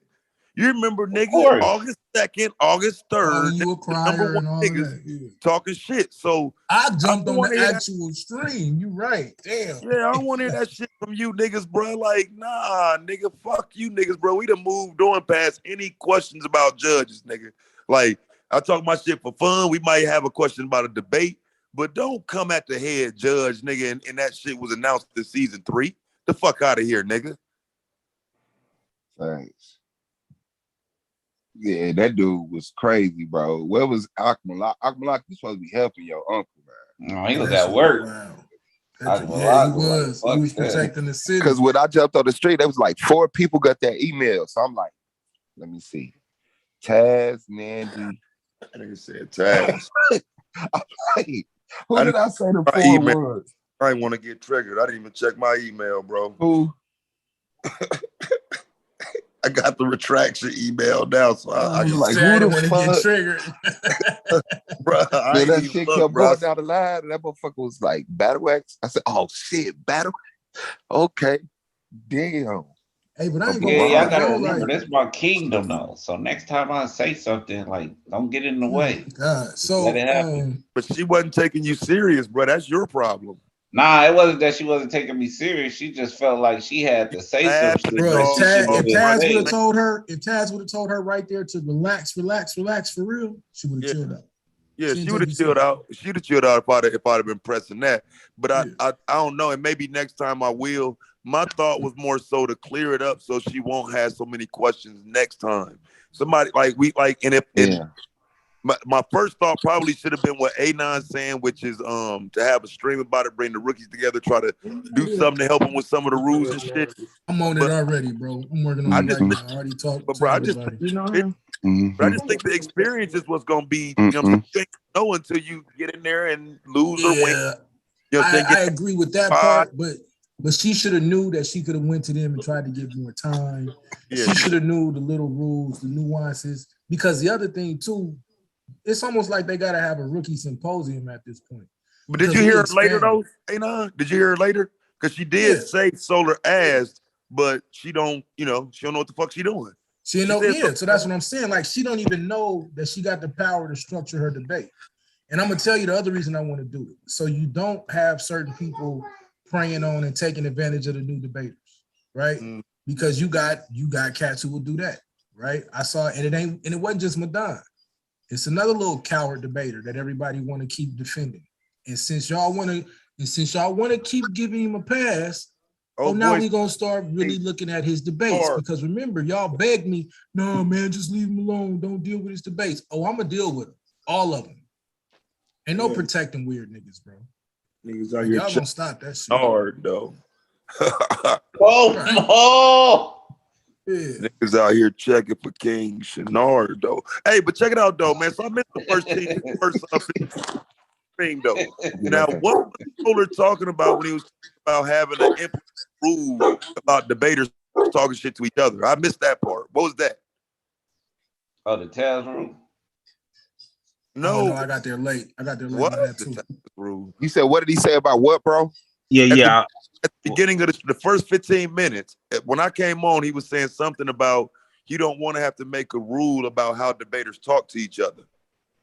Oh yeah, being Oh. disrespectful. The corny. I'm gonna tell you what it was. Wait. What you mean being disrespectful? Like what you Nandy Yeah. jumping on the live and calling Madonna bitch ass niggas and okay. Taz calling niggas bitch ass niggas is I mean, I kind of dropped, like attacking the integrity of the league. I dropped a few of those, you know what I'm saying, with Lance lying ass, but Oh you know yeah, and Yashar. Yeah. Hey, look, but I hear that. Hear the part though you gotta think about. Now, Nandy drilling him, calling him all type of she calling him all type of B's and telling him he wear pink thongs. Now, what happened if Madonna would have lost it and just started calling her all type of B's in turn? Y'all would have sipped out. He would have been public enemy. I mean, like I say, man, he already is. I mean, he already hot out here, bro. So what would have happened then? You know what I'm saying? Y'all be going too far. See, this is my thing, though. I don't like, and I get it, but at the same time, bro, like for some reason, it's just I don't think that that Madame is bothered by that shit on that level. And so if we were talking about somebody who would have been affected by it or that situation happened, I understand. But like once you start saying debaters got to talk a certain way, like I think that's an overreach. Like I don't know if I don't know. I don't think he was saying. I don't think he was just trying to censor. I think he just saying. Yeah, let's go play. Yeah, okay. I think he's just putting a cap on it. You know what I'm saying? Because it's like that's like the most disrespectful as you could get. Like right now at this point, you know. Niggas ain't saying, well, your mama, no, we supposed to be scholarly. Not for me. That's what Domo is saying. We need to be scholarly so he can get those people to come in that's gonna help us get that much further. I don't operate like that, fam. Like I say, I said, my mentality is this, bro. It's just really how I think. Like if you call me a heathen, you might as well call me a bitch. Oh yeah, like, that once you get into them religious disses, that shit is that shit crazy. Hey, yeah, them hurt. Hey, you know how you know they hurt? Because this sometimes we can say them to each other. You can tell, like, you call a nigga that shit is like, how dare you? Yeah, you call a nigga idolater in our community, nigga, it's going down. Them religious disses, all them mean, bitch. You saying idolater? See, that's what I'm saying. When y'all see the benefits from it, then y'all be like, oh, okay, I see why. But look, but see, that's my point though, because a nigga like Battle Axe just blurt that shit out on your ass though, like you're an idolater. You know what I'm saying? And see, like it should be, it's got to be an equal. We get on his ass for yeah, like them religious. I think that dude got to get addressed because a lot of the time they be telling us we gonna burn in hell and brick showers and shit. Like, say the most, hold on, bro. It's only two. I'm gonna put a curse on you, bro. Like it's only two. Nigga, you the only nigga that do that. Stop. And it's only two other niggas. It's only two other niggas over here that sending people. I remember who said it, bro. Judah said that. Nigga, that's Judah, the only nigga running around in the community talking about he got the power to put curse on anybody. I said, you allowed to do that, bro? You allowed to say that, my nigga? Like the Most High let you say that to me, bro? Oh my life. You got go bury your ass under the brick. Nigga, you gotta go curse the white man right now if you got the ability to curse motherfuckers, bro. Go curse this whole motherfucking. What the fuck are you doing? I just say it like this: the English dictionary is extensive. Find a good word to say the bad word you trying to say. Be condescending if you have. Hey, speaking of brick showers, I got some it was some information that I came into. Cause y'all know I be on bullshit YouTube. I be on bullshit YouTube like a motherfucker. This nigga, he's sleepy. This nigga fussing. Boy, we can hear you. But this so y'all know who Israelite elect is, right? Oh yeah, the snitch. Bro, oh, man. This nigga, he a whole clown. Bro. Hey, hold on. I'm gonna come back. You got it. All right, come back and get that out. Hey, he a real life snitch. He perpetrating the BGD. It's a lot. This nigga doing too much with his life. Hey, bro, when all that came out, it was so bad. I was like, man, bro, let me not even troll in this one today. I'm just gonna let this one ride. So he went what from came GD out? What happened? to What happened? Oh man, he snitched. The little white boy exposed him. I'll put it in the back chat for you. It ain't even just that. It's Agent Montana exposed. He claiming to be a GD and like, yeah, it's But he perpetrating. He be Yeah, looking that at nigga that was list trying that to he have talk on lit to me live. in He that can't one and chat be I was trying to getting to memorize Judah. that shit. That nigga go come in the chat on me and start trying to spit some lit in That's the YouTube chat, what I'm bro, trying to saying. challenge me. Hey, No, but he not even spitting lit. He's spitting that shit you get online. on my That's what hey, I'm listen, saying. bro. That shit Hey, was listen, bad. bro. I'm gonna let y'all know that, man. Nah, If don't even. if you was born in Uh-uh. it, look, stop it. Just stop it. Just stop it. Yeah, don't do that. Just stop it. Motherfucker came in Chill like out. 7-4 You don't know what that VA is. CD, nigga. It's different, man. It's different. Just stop, bro. Y'all need to But I can stop. tell, like, because I could tell from the videos they were showing, I was like, oh, okay. Oh, Yeah, I went and found. So I said, fuck it, right? You went and found the actual video? Bro, I wouldn't found the actual. So y'all know how it's like it's conscious community. You got the black YouTube. You know what I'm saying? You got Manosphere, all these different communities, right? There's a such thing as prison YouTube. Yeah, prison YouTube is a motherfucker. Yeah, the niggas who just got out and shit. About the niggas who just got out. Hey, they got whole shows, nigga. Yes, bro. They got niggas that they idolize, the niggas who can knock down a guard. They got shit with the niggas in there that can knock down like the female guards and have sex with them while they in jail. Them niggas is like heroes when they get out. It's all types of shit. Man, if you glorify Hey, his prison, name is man, Mac you like Montana. Exposed. That's Mac I forgot his Montana. name. Yeah, that Israelite elect. He went by Yeah. Mac Montana. He went by like a bunch of different aliases, right? First of all, the nigga But lied and look, said, listen, hold on the on, what? I Swab. said that because the nigga was like, on one of them panels, he was like, every time I come to a new channel, I change my name and shut down my old channel. And I called that nigga. I said, nigga, you a mark. What you mean he changes? Hold on, I'm about to explain it, right? I'm about to explain it. So when he was a part of prison, because this Israelite nigga that we know, It's a whole nother nigga, huh? It's Mac a whole nother nigga. Huh? Mac Montana is a whole nother nigga, bro. He's a GD that was locked up for 18 months. He was on the fall. He was on the phone with Jay Prince when he was with Jay Prince Jr. You know what I'm saying? Or Jay Prince, is Jazz. You know the nigga's son. Yeah. You know what I'm saying? You feel me? He claimed to be on the phone with him. All of this other shit, bro. Come to find out, this nigga was in jail for 8 months. He was on the PC yard. No, He was on level. He flipped on his co-defendant. No, he was and on they the was maximum fucking with security little girls. yard. Hold on, time out. No, he was on the PC yard, nigga. The nigga that he was in jail with said he was on the PC yard most of the time. Oh, right. At first he was with it. You know what I'm saying? In general population. Then that nigga got moved to PC. You know what I'm saying? Then and the only way you can go to PC if you're a dropout. Hold you on, can't be in no gang in PC. But this is where you find out he is the biggest bitch. Him and his nigga got pulled over.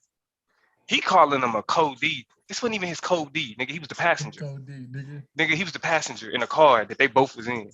These niggas get pulled over and then the cops separate them and ask them like what they doing at night. They said, because I guess they said their car was broken down. This nigga was just like, yeah, so the guy I'm with, he had some stuff. The officer like, what you mean by stuff?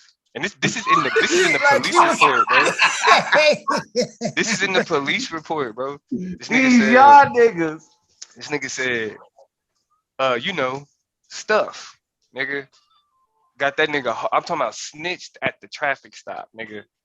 That's what this nigga talking about. He snitched on his code D. They weren't co-defendant. They hadn't been accused of anything yet. They hadn't been arrested, nigga. Right. Not even a nigga. They ain't even a bit. He asked that nigga, "What are y'all doing?" And he said, "This nigga got some stuff on him." You feel me? And now in Israelite, we knew he was a weirdo, bro. But like when he said, like when Suave said, make 100 cents right now because nigga, like he literally changes his whole demeanor and persona. All of that shit, nigga. He was a gangbanger on prison YouTube. Some nigga found his address and pulled up on him to fight because he stayed with his mama and his pop still. Yeah, his mom called him out, told him to go do the dishes. Why he was on the stream talking shit about like he was on the stream. He was on the stream. That nigga mama said, "Go do the dishes." Tell him, Domo. Yeah, so he was on the stream. Shut y'all lying at y'all. Bro, I'm not. No, Shut bro, I'm not. up. Nigga, the nigga showed it, bro. He was talking all this GD shit, walking around the house on the stream, And then his mama like walked past him and told him to go do some dishes. He was like, all right, yeah, I'm gonna go do it. He's like, yeah, hold on, y'all. I'm gonna go ahead. I gotta handle something real quick type shit. Like It's the nation business. niggas seen it, bro. Niggas seen it.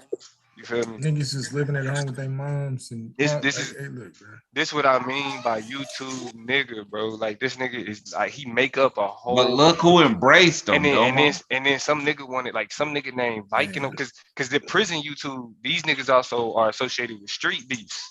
So these prison YouTube niggas, when they beef with niggas, they go to street beefs and then they fight it out. Like for real. They like, do pull up and fight. These niggas don't play. So one of the niggas pulled up to Israelite Elect house. That nigga said, I seen that part. Yeah, finish. He pulled up to that nigga house and he wouldn't come out. So he was like, meet me at the park. You feel me? After, like, I guess Israelite Elect didn't show up to the park. Or excuse me, Mac Montana didn't show up to the park. So after the dude left, that nigga went on stream and was like, if you come back to my house, I'm calling the police. That's what's up.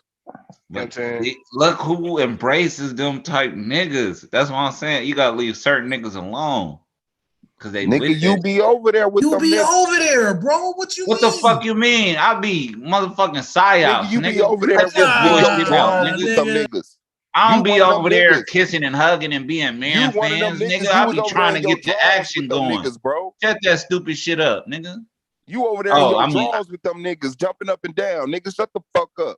You want What is you talking about? Nigga, you over there acting Sinetta if you could suck nipples and all this other corny ass shit, nigga. You need me to show you what telling him to not deal with Rob Rat. I bet you gotta lie on me. I bet you gotta lie on me. Nigga, I'm not. I bet you gotta lie on me. I bet I don't. I ain't gotta lie on You you. need me to show you what he talking Bet about? I don't. Hey, Bet I don't gotta lie on you, nigga. You need me to show you what he talking about, big homie? You need me to show you what he talking about, big homie? Hey, shut that dumb shit up. I don't even know why it got here. I don't understand why it got here. Cause y'all that screenshot of you blocking T Chanel out the chat too, nigga. I'm doing a whole session on your ass. I don't care. Chanel, bro. I know you don't. T Chanel. Because he weak as fuck. He act just like Rob and them. He act like he better than them, but he do the same stuff shit as they do. Y'all believe him? He said he blocked T Chanel. Oh, so this what my brothers at. Y'all just over here kicking it. Ain't nobody tell me nothing.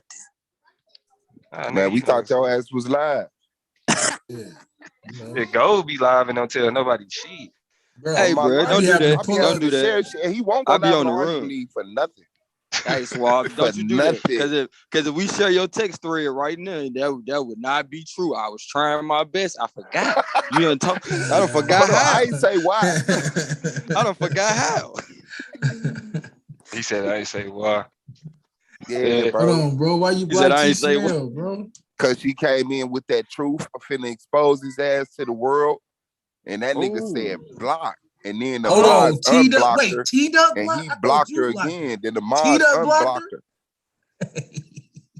Who is T Chanel? T Chanel is his ex. The girl that he was over here cheating on in the chat. Hold on, you ain't with her no more, T-Duck? Huh? I ain't speaking on my relationship. No, we solid. Cause you a YouTube nigga. I ain't gonna speak on that. Hey, don't trip. We solid, man. though. Both of y'all got both of you, man. Didn't nobody give a fuck when niggas was speaking on Katrina. I'm speaking on T Chanel. At least T Chanel got a whole YouTube channel. I gave a fuck. Nigga, I ain't never spoke on your motherfucking wife. Nah, I'm talking about on that. Yeah, y'all. Okay, my bad for casting the blank, but y'all already know who the fuck I'm talking about. Because niggas be talking that shit. Niggas be right on the channel with them. Yeah, you just like them niggas. You just like them niggas. I don't rock with them niggas. He calling you his brother, nigga. You do rock with them niggas, that nigga bro. fear me, nigga. You do rock with them niggas. Wait, who? Nah, you rock with them niggas. You his brother, nigga.